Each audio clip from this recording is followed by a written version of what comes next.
ವಿಶ್ವಗುರು ಮಾನವತಾವಾದಿ ಶ್ರೀ ಕುಲೋದ್ಧಾರಕ ಅಪ್ಪ ಬಸವಣ್ಣನವರನ್ನು ಸ್ಮರಿಸಿಕೊಂಡು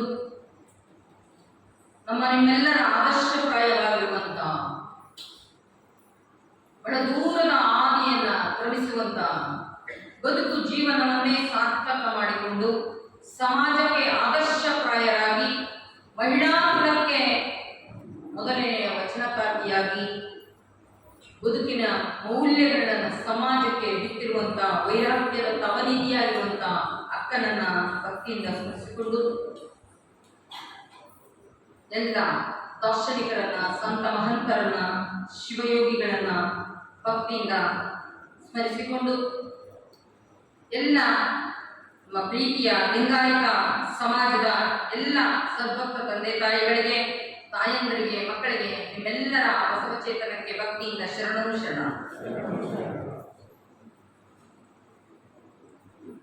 ಅಕ್ಕನ ಬದುಕಿನಲ್ಲಿ ಹಲವಾರು ರೀತಿಯಾಗಿರುವಂತ ನೋವು, ನಿಂದೆ, ಅಪಮಾನ ಎಲ್ಲವನ್ನೂ ಕೂಡ ಅಕ್ಕ ದಾಟಿಕೊಂಡು ಬರುವಂತಹ ಸಂದರ್ಭದಲ್ಲಿ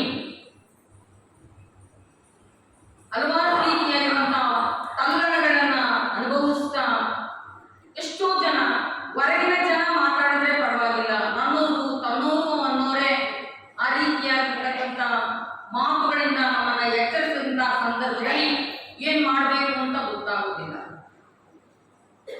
ಬೇರೆಯವರಲ್ಲಿ ಆದರೆ ನನ್ನೂರು ತನ್ನೂರು ಅನ್ನೋರಾದ್ರೂ ಕೂಡ ಸಾಂತ್ವನವನ್ನ, ಸಮಾಧಾನವನ್ನ ಹೇಳ್ಬೇಕಲ್ವೇ ಎನ್ನುವಂತ ಮಾತನ್ನ ಅಕ್ಕ ಆಗಾಗ ನೆನಪಿಸ್ಕೊಳ್ತಾ ಇರ್ತಾರೆ.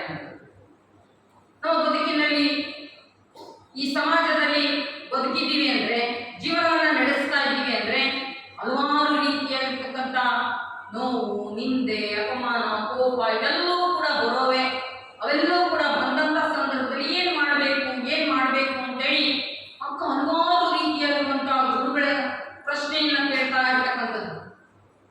ನಮ್ಮ ಕೋಪ ಹೇಗಿರ್ಬೇಕಪ್ಪ ಅಂತ ಅಂದ್ರೆ ಒಮ್ಮೊಮ್ಮೆ ಹೇಳ್ತಾರೆ ಶರಣರು, ನಮ್ಮಲ್ಲಿ ಹಲವಾರು ರೀತಿಯಾಗಿರುವಂತಹ ಆ ಕೋಪಕ್ಕೆ ಗುಣಗಳನ್ನ ಹೇಳ್ತಾರೆ.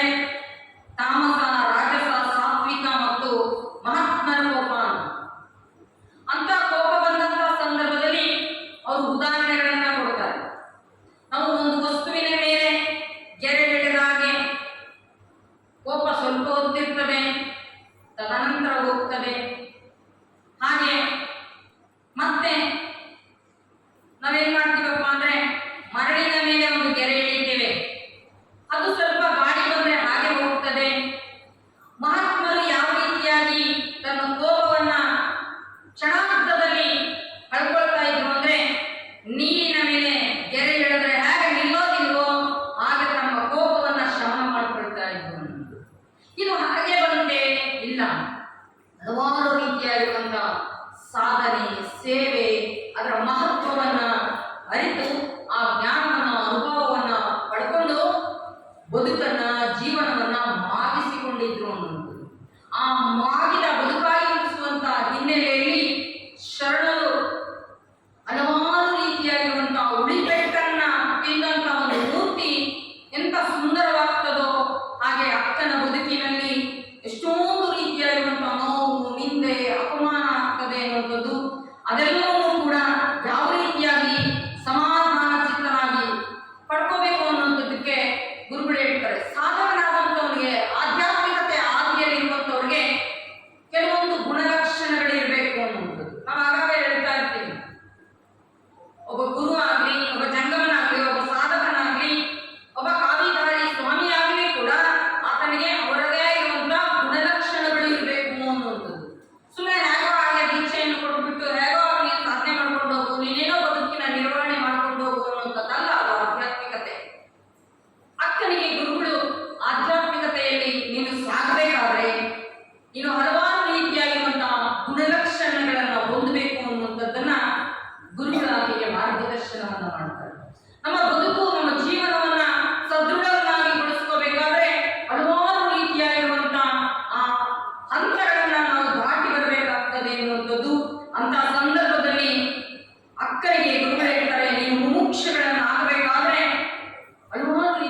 ಇರುವಂತ ಹಂತಗಳನ್ನ ದಾಟಬೇಕಾದ್ರೆ ಕೆಲವೊಂದು ಗುಣಲಕ್ಷಣಗಳಿರಬೇಕು. ಒಬ್ಬರು ಅನುಭವಿಗಳು ಹೇಳ್ತಾರೆ 7 ಲಕ್ಷಣಗಳಿರಬೇಕು ಅಂತ, ಮತ್ತೊಬ್ಬರು ಹೇಳ್ತಾರೆ ಒಬ್ಬ ವ್ಯಕ್ತಿಗೆ 12 ಗುಣಲಕ್ಷಣಗಳು ಇರಬೇಕು ಅನ್ನುವುದು. ಹಾಗೆ ಹಲವಾರು ಗುಣಲಕ್ಷಣಗಳನ್ನ ತನ್ನ ಬದುಕಿನಲ್ಲಿ ಅಳವಡಿಸ್ಕೋಬೇಕಾದ್ರೆ ಯಾವ ಆ ಗುಣಲಕ್ಷಣಗಳು ಅಂದ್ರೆ ಅವ್ರು ಹೇಳ್ತಾರೆ ಆಧ್ಯಾತ್ಮಿಕವಾಗಿರುವಂತ ಹಂಬಲವನ್ನು ಹೊಂದಬೇಕು ಅನ್ನೋದು, ಹಾಗೆ ಸಮಾಧಾನದ ಚಿತ್ತವನ್ನು ಹೊಂದಬೇಕು, ನಾವು ಮಾಡುವಂತ ಎಲ್ಲ ಕೆಲಸವನ್ನು ಕೂಡ ಶ್ರದ್ಧೆಯಿಂದ ನಿಷ್ಠೆಯಿಂದ ಮಾಡುವಂಥದ್ದು, ಹಾಗೆ ಗುರುವಿನ ಮೇಲೆ ಭಕ್ತಿಯನ್ನು ಇಡಬೇಕು, ಧ್ಯಾನ ಮತ್ತು ಧಾರಣೆಯನ್ನ ಮಾಡ್ಕೋಬೇಕು. ಧ್ಯಾನವನ್ನ ಮಾಡ್ತೇವೆ, ಏನನ್ನ ಧಾರಣೆಯನ್ನು ಮಾಡ್ಕೋಬೇಕು? ನಾವು ಲಿಂಗ ಧಾರಣೆಯನ್ನು ಮಾಡ್ಕೊಳ್ಳುವಂಥದ್ದು ಗೊತ್ತು, ಅಥವಾ ಇನ್ನೇನು ವಸ್ತುಗಳನ್ನ ಧಾರಣೆಯನ್ನು ಮಾಡ್ಕೊಳ್ತೇವೆ ಆಭರಣಗಳನ್ನ. ಆದ್ರೆ ಗುರುಗಳು ಹೇಳ್ತಾರೆ ಧ್ಯಾನ ಈ ಧಾರಣೆಯ ಜೊತೆಗೆ ಇನ್ನು ಹಲವಾರು ಗುಣಲಕ್ಷಣಗಳನ್ನ ಧಾರಣೆಯನ್ನಾಗಿ ಮಾಡ್ಕೋಬೇಕು ಅನ್ನುವಂಥದ್ದು. ಹಾಗೆ ಶಾಂತ ಚಿತ್ತತೆಯಿಂದ ವರ್ತಿಸಬೇಕು. ಹಾಗೆ ಏನೆಲ್ಲ ಪುರುಷ ಪ್ರಯತ್ನ ಅಂತ ಒಂದ್ ಕಡೆ ಹೇಳ್ತಾರೆ, ಪ್ರತಿಯೊಬ್ಬರು ಕೂಡ ಶರಣಸತಿ ಲಿಂಗವೇ ಪತಿ ಎನ್ನುವಂತ ರೀತಿಯಲ್ಲಿ ಶರಣ ಹೇಳ್ತಾರೆ. ಇನ್ನು ಆ ಪ್ರಯತ್ನವನ್ನ ನೀವು ಎಂಥದೇ ಸಂದರ್ಭ ಬಂದರೂ ಕೂಡ ಆ ಪ್ರಯತ್ನ ಅನ್ನುವಂಥದ್ದು ಮಾತ್ರ ಬಿಡಬಾರದು ಅನ್ನುವಂಥದ್ದು. ಹಾಗೆ ಪ್ರತ್ಯೇಕಾತ್ಮದ ಆ ನೆರವನ್ನ ಹೊಂದಬೇಕು, ಸದಾ ಆ ಪರಮಾತ್ಮನ ನಾಮ ಸಂಕೀರ್ತನೆಯಲ್ಲಿ ನಾಮಸ್ಮರಣೆಯಲ್ಲೇ ಇರಬೇಕು. ಹಾಗೆ ನೀವು ಹೆಚ್ಚು ಹೆಚ್ಚು ಕೆಲವೊಂದು ಸಂದರ್ಭ ಬಂದಾಗ ನಾವು ಮೌನವನ್ನ ತಾಳೋದು ಬಹಳ ಸೂಕ್ತ ಅನ್ನೋದು. ಎಷ್ಟೋ ಸಮಸ್ಯೆಗಳಿಗೆ ಮೌನ ಅನ್ನೋದೇ ಪರಿಹಾರ ಆಗಿರ್ತದೆ ಅನ್ನುವಂಥದ್ದು. ಅಂತ ಹಲವಾರು ರೀತಿಯಾಗಿರುವಂತಹ ಸೂಕ್ಷ್ಮವಾಗಿರುವಂತ ಆ ಆಧ್ಯಾತ್ಮಿಕತೆಯ ಹಾದಿಯನ್ನ ಗುರುಗಳು ತೋರಿಸಿಕೊಡ್ತಾರೆ. ಹಾಗೆ ನಿನ್ನಲ್ಲಿ ನಿಷ್ಠೆ ಅನ್ನುವಂಥದ್ದು ಕರಿಕೊಳ್ಬೇಕು, ನಿಷ್ಠೆ ಅನ್ನುವಂಥದ್ದು ನೀನು ಅಳವಡಿಸ್ಕೋಬೇಕು, ಅದೇ ನೀನು ಆಗ್ಬೇಕು ಅನ್ನುವಂಥದ್ದನ್ನ ಹೇಳ್ತಾರೆ. ಹಾಗೆ ಶರಣಸತಿ ಲಿಂಗಪತಿ ಭಾವನೆಯಲ್ಲಿ ಅಳವಡಬೇಕು ಅನ್ನುವಂಥದ್ದನ್ನ ಪದೇ ಪದೇ ಎಚ್ಚರಿಸ್ತಾ ಇರ್ತಾರೆ ಅನ್ನೋದು. ಹಾಗೆ ನಾವು ಮಾಡುವಂತ ಕಾಯಕವನ್ನ ಸೇವೆಯನ್ನ ಅದು ಪೂಜೆ ಅಂತೇಳಿ ಭಾವಿಸ್ಕೊಂಡಾಗ ಮಾತ್ರ ಅದು ನನಗೆ ಹಲವಾರು ರೀತಿಯಾಗಿರುವಂತ ಮೌಲ್ಯವನ್ನ ತಂದುಕೊಡೋದಕ್ಕೆ ಸಾಧ್ಯ ಅನ್ನೋದು. ಅಂತ ಸಮಾಧಾನ ಚಿತ್ತರಾಗಿ ನಾನು ಇರಬೇಕಾದ್ರೆ, ನನ್ನ ಪರಿಪೂರ್ಣವಾಗಿರುವಂತಹ ಯೋಗವನ್ನ ಸಾಧನೆಯನ್ನು ಮಾಡಬೇಕಾದ್ರೆ ನನಗೇನು ಬೇಕಪ್ಪ ಅಂದ್ರೆ ಸಮಚಿತ್ತತೆ ಬೇಕು ಅನ್ನೋದು. ಇದು ಬಹಳ ಮುಖ್ಯ ಅನ್ನೋದು. ಹಾಗೆ ನಮಗೆ ಸ್ನೇಹಿತರಿಂದಾಗಲಿ ವೈರಿಗಳಿಂದಾಗಲಿ ಎಲ್ಲಾ ರೀತಿಯಿಂದಲೂ ಕೂಡ ಒಂದೊಂದು ದೃಷ್ಟಿಯಿಂದ ನಾವು ನೋಡಿದಾಗ ಎಲ್ಲ ಜನಗಳ ವರ್ತನೆ ಸ್ವಭಾವ ಅಲೌಕಿಕವಾಗಿರುವಂತಹ ಬದುಕಿನಲ್ಲಿ ಬದುಕುವಂತಹ ಸಂದರ್ಭದಲ್ಲಿ ನಮಗೆ ಹಲವಾರು ರೀತಿಯಾಗಿರುವಂತಹ ಪಾಠವನ್ನ ಕಲಿತೇವೆ. ಅದೆಲ್ಲವೂ ಕೂಡ ಲೌಕಿಕದಲ್ಲಿರ್ಬೋದು, ಆಧ್ಯಾತ್ಮಿಕದಲ್ಲಾಗಿರ್ಬೋದು, ಭೌತಿಕವಾಗಿರುವಂತಹ ಜೀವನವನ್ನ ನಡೆಸುವಂತಹ ಸಂದರ್ಭವೇ ಇರ್ಬೋದು. ಅಂತ ಸಂದರ್ಭದಲ್ಲಿ ಸಮಚಿತ್ತ ಭಾವವನ್ನ ಸಮಸ್ಥಿತಿಯನ್ನ ನೀವು ಯಾವುದೇ ಕಾರಣಕ್ಕೂ ಕೂಡ ಕಳ್ಕೋಬಾರದು ಅನ್ನುವಂತ ಮಾತು ಹೇಳಿ ಅವರು ಹಲವಾರು ರೀತಿಯಾಗಿರುವಂತಹ ಒಬ್ಬೊಬ್ಬರ ಉದಾಹರಣೆಯ ಸಹಿತವಾಗಿ ಕೊಡ್ತಾರೆ. ಈಗ ನಾವು ಮಕ್ಕಳಿಗೆ ಹೇಳುವಾಗ ಹಾಗೆ ಅರ್ಥ ಆಗಲ್ಲ, ಕೆಲವೊಂದು ವಸ್ತುಗಳನ್ನ ತೋರಿಸಿ ಹೇಳ್ತೀವಿ, ಕೆಲವೊಂದು ಘಟನೆಗಳನ್ನ ಹೇಳಿ ಆ ಮಗುವಿನ ಸ್ಮರಣಾ ಪಟಲದಲ್ಲಿ ನೆನಪುಳಿಯ ಹಾಗೆ ಮಾಡ್ತೀವಿ. ಹಾಗೆ ಗುರುಗಳು ಅಕ್ಕನಿಗೆ ಹಲವಾರು ರೀತಿಯಾಗಿರುವಂತಹ ಸ್ಮರಣ ಪಟಲದಲ್ಲಿ ಉಳಿಯುವಂತ ವಿಚಾರ ಚಿಂತನೆಗಳನ್ನ ಎಡೆ ಮಾಡ್ತಾ ಹೋಗ್ತಾರೆ. ನಮ್ಮ ಬದುಕಿನಲ್ಲಿ ಜೀವನದಲ್ಲಿ ಬಹಳ ಸಂತೋಷ ಆದಾಗ, ಆನಂದ ಆದಾಗ ತುಂಬಾ ಮರ್ತು ಬಿಡ್ತೀವಿ ಅಲ್ವಾ? ಆದ್ರೆ ಮನಸ್ಸಿಗೆ ಆಗುವಂತ ನೋವು, ನಿಂದೆ, ಅಪಮಾನ ಇವೆಲ್ಲವನ್ನೂ ಕೂಡ ಅದನ್ನ ಮರೆಯೋದು ತುಂಬಾ ಕಷ್ಟ ಅಂತ ಮರಿಬೇಕು.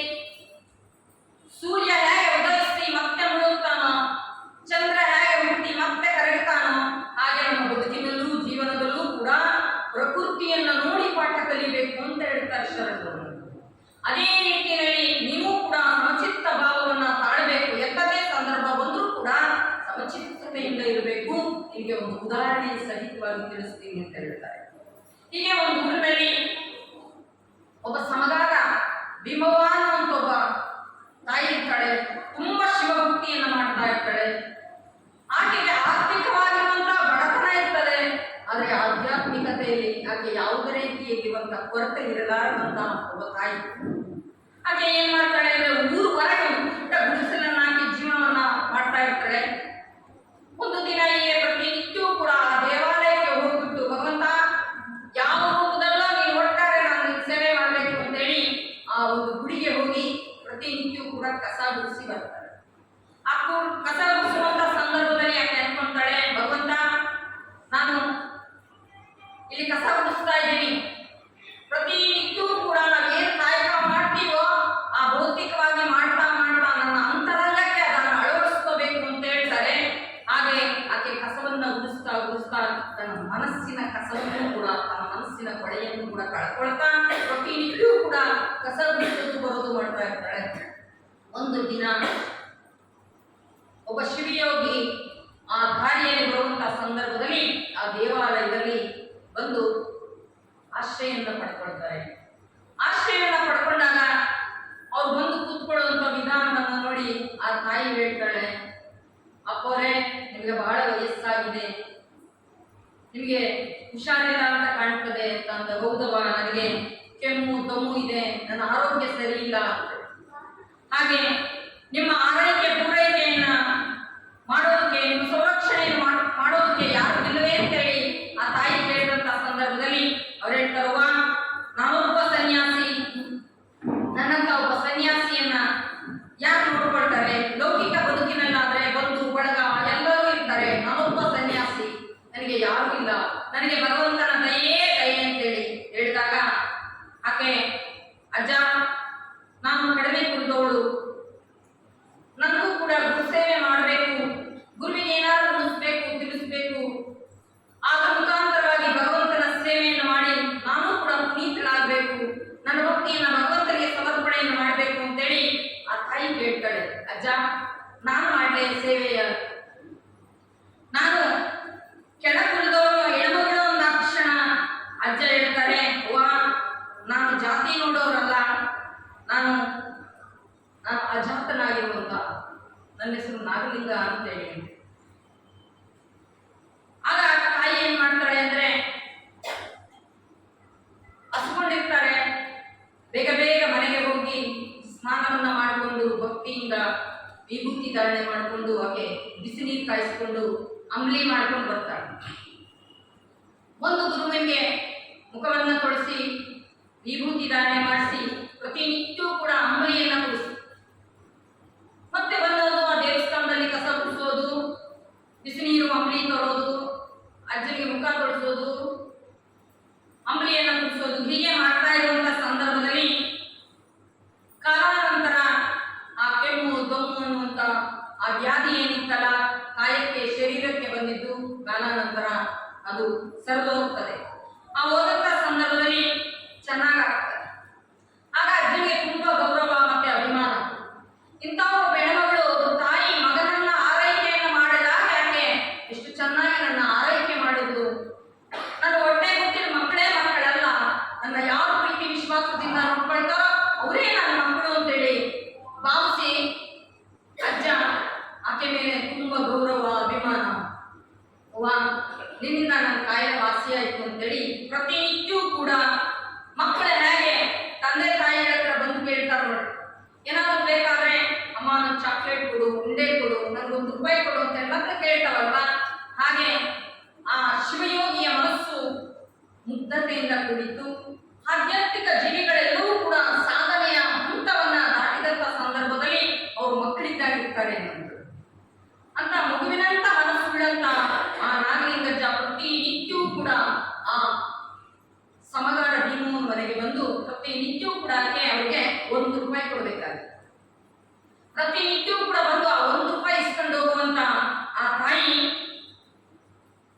ಏನ್ ಮಾಡ್ತಾಳೆ, ಒಂದು ದಿನ ಪ್ರತಿನಿತ್ಯವೂ ಬರುವುದನ್ನ ನೋಡಿ ಈ ಕುಹಿತಿಗಳು ಅಂತ ಇರ್ತಾರೆ, ನಮ್ಮನ್ನ ಉಂಟು ನಮ್ಮ ಬಟ್ಟೆ ತೊಟ್ಟು ನಮ್ಮನ್ನ ನೆಮ್ಮದಿಯಿಂದ ಇರೋದಕ್ಕೆ ಬಿಡೋದಿಲ್ಲ ಅನ್ನೋದು ಅಂತ ಒಂದು ಸಂದರ್ಭ ಅವರ ಬದುಕಿನಲ್ಲೂ ಬರುತ್ತದೆ. ಹೀಗೆ ಪ್ರತಿನಿತ್ಯವೂ ಕೂಡ ಅಜ್ಜ ಬಂದು ಆ 1 ರೂಪಾಯಿ ಇಸ್ಕೊಂಡು ಹೋಗುವಂತ ಸಂದರ್ಭದಲ್ಲಿ ಆ ಕುಹಿತಿಗಳು ಏನಂತಾರೆ ಅಂದ್ರೆ, ಅಜ್ಜನಿಗೂ ಈಕೆಗೂ ಏನೋ ಇದೆ. ಆಗ ಅಜ್ಜ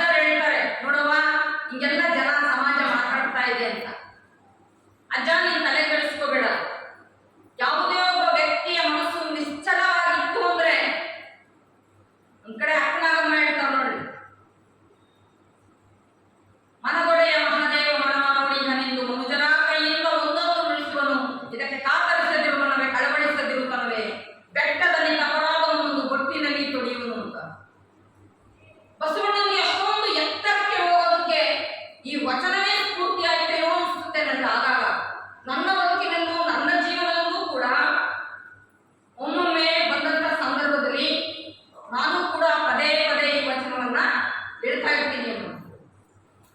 ಹಾಗೆ ಆ ತಾಯಿ ಆ ಗುರುಗಳು ಈಗಂತ ಇದ್ದಾರೆ ಅಂತ ಹೇಳಿದಾಕ್ಷಣ ಆಕೆ ಹೇಳ್ತಾಳೆ, ಅಜ್ಜ ಇದಕ್ಕೆಲ್ಲ ನೀನ್ ಯಾಕೆ ಚಿಂತೆ ಮಾಡ್ತೀಯ? ನಿನ್ನನ್ನ ನಾನು ಎಲ್ಲಿ ಇಟ್ಕೊಂಡಿದ್ದೀನಿ ಅಂದ್ರೆ ನಿನ್ನನ್ನ ನನ್ನ ಹೃದಯ ಕಮಲದಲ್ಲಿ ಇಟ್ಕೊಂಡಿದ್ದೀನಿ ಅಜ್ಜ ಅಂತ ಹೇಳ್ತಾಳೆ. ಎಂತ ಭಕ್ತಿ ಹಾಕಿರು ಅಜ್ಜ. ಅದೆಲ್ಲ ಹೋಗ್ಲಿ, ನೀನು ನನಗೆ ಶಿಕ್ಷೆ ಅಂತಾರಲ್ಲ ಅದನ್ನು ಕೊಡ್ತೀಯಾ ಅಂತ ಕೇಳ್ತಾಳೆ.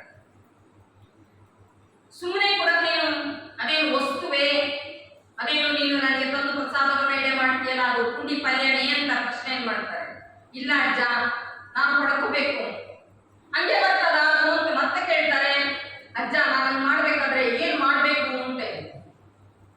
ಗುರು ಯಾವಾಗ ಏನ್ ಸತ್ವ ಪರೀಕ್ಷೆ ಮಾಡ್ತಾನೋ ಗೊತ್ತಿಲ್ಲ ಅಂತ ಒಂದು ಸತ್ವ ಪರೀಕ್ಷೆ ಆಕೆ ಬದುಕಿನಲ್ಲಿ ಜೀವನದಲ್ಲಿ ಘಟನೆ ಇದೆ. ಆ ಸತ್ವ ಪರೀಕ್ಷೆ ಏನಪ್ಪಾ ಅಂದ್ರೆ, ಗುರುಗಳು ನಾನು ನಿನಗೆ ದೀಕ್ಷೆಯನ್ನು ಕೊಡ್ಬೇಕಾದ್ರೆ ನೀನು ಊರುವರೆಗಿರುವಂತ ಆ ಹನುಮಪ್ಪನ ಗುಡಿಗೆ ಹೋಗಿ ಬೆಳಕರಿಯದೊಳಗಾಗಿ ನೀನು ದಿಗಂಬರಿಯಾಗಿ ಹೋಗಿ ಆ ದೇವಾಲಯಕ್ಕೆ ಹೋಗಿ ಸ್ನಾನವನ್ನ ಮಾಡಿಕೊಂಡು ಹೋಗಿ ಆ ದೇವಸ್ಥಾನಕ್ಕೆ ಹೋಗಿ ನಮಸ್ಕಾರವನ್ನು ಮಾಡಿ ಬರಬೇಕು ಅಂತ. ಹಾಗೆ ಅಜ್ಜನ ಅಪ್ಪಣೆಯಂತೆ ಮುಂಜಾನೆ ಎದ್ದು ಸ್ನಾನ ಪೂಜಾದಿಗಳನ್ನು ಮುಗಿಸಿಕೊಂಡು ದಿಗಂಬರಿಯಾಗಿ ಹೋಗಿ ಆ ಗುಡಿಗೆ ಹೋಗಿ ಬಂದು ಗುರುಗಳ ಹತ್ರ ನಿಂತ್ಕೊಳ್ತಾಳೆ. ಆಕೆ ಬದುಕಿನಲ್ಲಿ ಜೀವನದಲ್ಲಿ ಗುರುಗಳು ಆಕೆಗೆ ಮಾತ್ರ ದೀಕ್ಷೆಯನ್ನು ಕೊಟ್ಟು ಮತ್ತೆ ಯಾರಿಗೂ ಕೊಡಲಿಲ್ಲ ಅಂತ ಮಾತಾಡ್ತಾರೆ. ಗುರುವು ಕೂಡ ನಮ್ಮ ಬದುಕಿನಲ್ಲಿ ಜೀವನದಲ್ಲಿ ಕೆಲವೊಂದು ನಾವು ಆಯ್ಕೆ ಮಾಡ್ಕೊಳ್ತೀವಲ್ವಾ, ನಮ್ಮ ಬದುಕಿನಲ್ಲಿ ಬೇಕಾಗಿರುವಂತಹ ವಸ್ತು ಇರ್ಬೋದು, ವ್ಯಕ್ತಿ ಇರ್ಬೋದು. ನಾವು ಇಂಥವ್ರ ಸಂಘನೆ ಮಾಡಬೇಕು, ಇಂಥವ್ರ ಜೊತೆಗೆ ಇರಬೇಕು, ಇಂಥ ವಸ್ತುವನ್ನೇ ನಾನು ಬಳಕೆ ಮಾಡಬೇಕು, ಇಂಥದ್ದನ್ನೇ ತಗೋಬೇಕು ಅಂತೇಳಿ ಆ ರೀತಿಯಾಗಿ ಆ ಗುರು ಇಂಥ ಶಿಷ್ಯರನ್ನ ಆಯ್ಕೆ ಮಾಡ್ಕೊಳ್ತಾರೆ. ಆಕೆ ದೀಕ್ಷೆಯನ್ನ ತಗೊಂಡು ಮರುದಿನ ಆ ಊರಿನಲ್ಲಿ ಏನಾಗ್ತದೆ ಎಂದು ಒಂದು ನಾಟಕ ನಡೀತಾ ಇರ್ತದೆ. ಆ ನಾಟಕ ನಡೆಯುವಂತ ಸಂದರ್ಭದಲ್ಲಿ ಹಿಂದೆಲ್ಲ ಹೆಣ್ಮಕ್ಳು ಪಾತ್ರ ಮಾಡ್ತಾ ಇರಲಿಲ್ಲ. ಹಾಗೇನ್ ಮಾಡಿದ್ರು, ಆ ಊರಿನವ್ರು ಬಂದು ಊರ್ವರೆಗಿನಂತ ಆ ಸಮಗಾರ ಭೀಮವನ್ನು ಕೇಳ್ತಾರೆ. ಭೀಮವ್ವ, ನೀನು ನಿನ್ನೆ ಬೆಳಗ್ಗೆ ಹನುಮನ್ ದೇವರ ಗುಡಿಗೆ ಹೋಗ್ತಾ ಇದ್ದಲ್ಲ, ಒಂದು ಶಾಲ್ ಹಚ್ಕೊಂಡು ಹೋಗಿದ್ದೆ, ಆ ಶಾಲ್ ಕೊಡು, ನಾಟಕ ಆಡ್ತೀನಿ ಅಂತ ಕೇಳಿದಾಕ್ಷಣ ಆಕೆ ಬರೆಸ್ತದೆ, ನಾನು ಗುಡಿಗೆ ಹೋಗಿದ್ದು ಇವರಿಗೆ ಹೆಂಗ್ ಗೊತ್ತಾಯ್ತು? ಆಕೆ ಹೇಳ್ತಾಳೆ, ನೋಡಪ್ಪ ನಾನು ಉಟ್ಕೊಂಡಿರೋದು ಒಂದೇ ಸೀರೆ, ಅದರಲ್ಲಿ 100 ಗಂಟೆಗಳಿದ್ದಾವೆ, ನಾ ಎಲ್ಲಿಂದ ತಂದ್ಕೊಡ್ಲಿ ನಿನಗೆ ಹೊಸ ಶಾಲು ಅಂತ ಕೇಳ್ತಾರೆ. ಇಲ್ಲ, ನೀನು ರಾತ್ರಿ ಉಟ್ಕೊಂಡು ಹೋಗಿದ್ದೆ, ನಾವು ನೋಡಿದ್ವಿ ಆ ಶಾಲನ್ನ, ಅದನ್ನು ಕೊಡು ಅಂತ ಹೇಳಿ ಆಕೆಯನ್ನು ಕೇಳ್ತಾರೆ. ಆ ಗುರು ದೀಕ್ಷೆಯನ್ನ ಕೊಟ್ಟಂತ ಗುರು ಆ ತಾಯಿಯ ಯಾವುದೇ ರೀತಿಯಾಗಿರ್ತಕ್ಕಂಥ ಆ ಮಾನಕ್ಕೆ ಕಳಂಕ ಬರಲಾರದಾಗೆ ಗುರು ರಕ್ಷಣೆಯನ್ನ ಮಾಡಿರುವಂತದ್ದನ್ನ ನಾವು ನೋಡ್ತೇವೆ. ಅಂತ ಸಮಗಾರ ಭೀಮಮ್ಮನಿಗೆ ದೀಕ್ಷೆಯನ್ನ ಕೊಡ್ತಾರೆ ಗುರುಗಳು ಅನ್ನುವಂಥದ್ದು. ಹಾಗೆ ಆ ಸಮಗಾರ ಭೀಮವನ ಬದುಕಿನಲ್ಲಿ ಎಂತ ಆಶ್ಚರ್ಯಚಕಿತವಾಗಿರುವಂತಹ ಘಟನೆ. ಒಂದ್ ಕಡೆ ಹೇಳ್ತಾರೆ, ಗುರು ಶಿಷ್ಯನನ್ನ ಪಡೆದ್ರೆ ತುಂಬಾ ಜನ ಗುರು ಶಿಷ್ಯರನ್ನ ನಾವು ಬದುಕಿನಲ್ಲಿ ಜೀವನದಲ್ಲಿ ಘಟನೆಗಳ ಸಂಭವಿಸಿರ್ತಕ್ಕಂಥದ್ದನ್ನು ಕೇಳ್ತೇವೆ. ಆದ್ರೆ ಗುರು ಏನ್ ಹೇಳ್ತಾರೋ ಅದನ್ನ ಗುರುವಾಕ್ಯವನ್ನ, ಆ ಗುರುವಾಣಿಯನ್ನ ಪಾಲಿಸುವಂಥದ್ದಿದೆಯಲ್ಲ, ಮುಂದೆ ಆಕೆ ಇತಿಹಾಸದಲ್ಲೇ ಚಿರಸ್ಥಾಯಿಯಾಗಿ ಉಳಿತಕ್ಕಂಥದ್ದನ್ನ ನಾವು ನೋಡ್ತೇವೆ ಅನ್ನೋಂಥದ್ದು. ಹಾಗೆ ಗುರು ಸದಾ ನಮ್ಮನ್ನ ರಕ್ಷಣೆ ಮಾಡ್ತಾರೆ. ಒಂದೆಲ್ಲ ಒಂದು ರೀತಿಯಾಗಿ ವ್ಯಕ್ತಿ ರೂಪದಲ್ಲೋ ವಸ್ತು ರೂಪದಲ್ಲೋ ಬಂದು ನಮ್ಮನ್ನ ಸದಾ ರಕ್ಷಣೆ ಮಾಡ್ತಾನೆ. ಅದಕ್ಕೋಸ್ಕರವಾಗಿ ನಂಬಿಕೆ ಅನ್ನುವಂಥದ್ದು ಬಹಳ ಮುಖ್ಯ ಅನ್ನುವಂಥದ್ದು. ಅಂತ ದೃಢವಾಗಿರುವಂತಹ ನಂಬಿಕೆಯನ್ನ ಹೊಂದಿದಂತ ಸಮಗಾರ ಭೀಮವನ ಚಿತ್ತ ಸಮಚಿತ್ತವಾಗಿತ್ತು ಅನ್ನುವಂಥದ್ದು. ಯಾರು ಏನು ಊರಲ್ಲಿ ಮಾತಾಡಿಕೊಂಡ್ರು ಯಾರ ಬಗ್ಗೆನೂ ಏನು ಆಕೆ ತಲೆ ಕೆಡಿಸ್ಕೊಂತಾ ಇರಲಿಲ್ಲ. ಅಕ್ಕಂದು ಕೂಡ ಹೊಗಳಿ ಹೇಳ್ತಾರೆ. ಎಂಥದ್ದೇ ಸಂದರ್ಭ ಬಂದರೂ ಕೂಡ ಯಾರೇ ನಿನ್ ಬಗ್ಗೆ ಮಾತಾಡಿದ್ರು, ಹೊಗಳಿದ್ರು ಜಗಳಿದ್ರು, ನೀನು ಯಾವುದಕ್ಕೂ ಕೂಡ ತಲೆ ಕೆಡಿಸ್ಕೋಬೇಡ ಅನ್ನುವಂಥದ್ದು. ಇಡೀ ಜೀವನದಲ್ಲಿ ಬದುಕಿನಲ್ಲಿ ಎಂಥದ್ದೇ ಸಂದರ್ಭ ಬಂದರೂ ಕೂಡ ಶಾಂತ ಚಿತ್ತತೆಯಿಂದ ವರ್ತಿಸಬೇಕು. ಅಂತ ಪರಿಸ್ಥಿತಿಯನ್ನು ಬಂದಂತ ಸಂದರ್ಭದಲ್ಲಿ ನಿನ್ನ ಸಾಧನೆಯ ಕಡೆ ನಿನ್ನ ಒಲವು ಇರಬೇಕು ಅನ್ನುವಂಥ ಮಾತನ್ನ ಹೇಳ್ತಾರೆ ಅನ್ನುವಂಥದ್ದು. ಅಂತ ನೀನು ಸದಾ ನೀನು ಏನ್ ಮಾಡ್ಬೇಕಪ್ಪ ಅಂದ್ರೆ ಸಾಧನೆಯ ಹಾದಿಯಲ್ಲಿ ಸಾಗುವಂತಹ ಸಂದರ್ಭದಲ್ಲಿ ಸದಾ ಉಲ್ಲಾಸಭರಿತರಾಗಿರ್ಬೇಕು. ಶಾಂತ ಚಿತ್ತದಿಂದ ನಿನ್ನ ಹೃದಯದಲ್ಲಿ ಯಾವುದೇ ರೀತಿಯಾಗಿರುವಂತ ಚಿತ್ತ ಸಮತೆಯನ್ನು ನೀನು ಕಳ್ಕೋಬೇಡ ಅನ್ನುವಂಥ ಮಾತನ್ನ ಹೇಳ್ತಾರೆ ಗುರುಗಳು ಅನ್ನುವಂಥದ್ದು.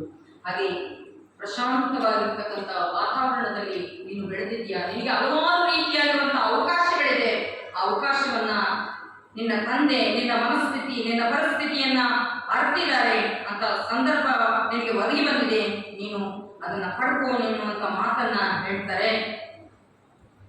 ಹಾಗೆ ನೀನು ಸುಖ ದುಃಖ ಏನೇ ಬಂದಾಗೂ ಕೂಡ ನಿನ್ನ ಚಿತ್ತ ವಿಚಲಿತ ಆಗಬಾರದು ಅನ್ನುವಂಥದ್ದನ್ನು ಹೇಳಿ ಒಂದ್ ಕಡೆ ಚನ್ನಬಸವಣ್ಣ ಹೇಳ್ತಾರೆ, ನಾವು ಹೇಗಿದ್ರೂ ಕೂಡ ಸಮಾಜ ನಮ್ಮನ್ನ ಬದುಕೋದು ಬಿಡಲ್ಲ ಅನ್ನುವಂಥದ್ದಕ್ಕೆ ಚನ್ನಬಸವಣ್ಣ ಒಂದು ವಚನ ಹೇಳ್ತಾರೆ. ಸರ್ವ ಸಂಘ ಪರಿತ್ಯಾಗಿ ಮಾಡಿದ ಶಿವಶರಣನ ಲೋಕದ ಸಂಚಾರಿಗಳೆಂದು ಮೆಚ್ಚುವರಯ್ಯ.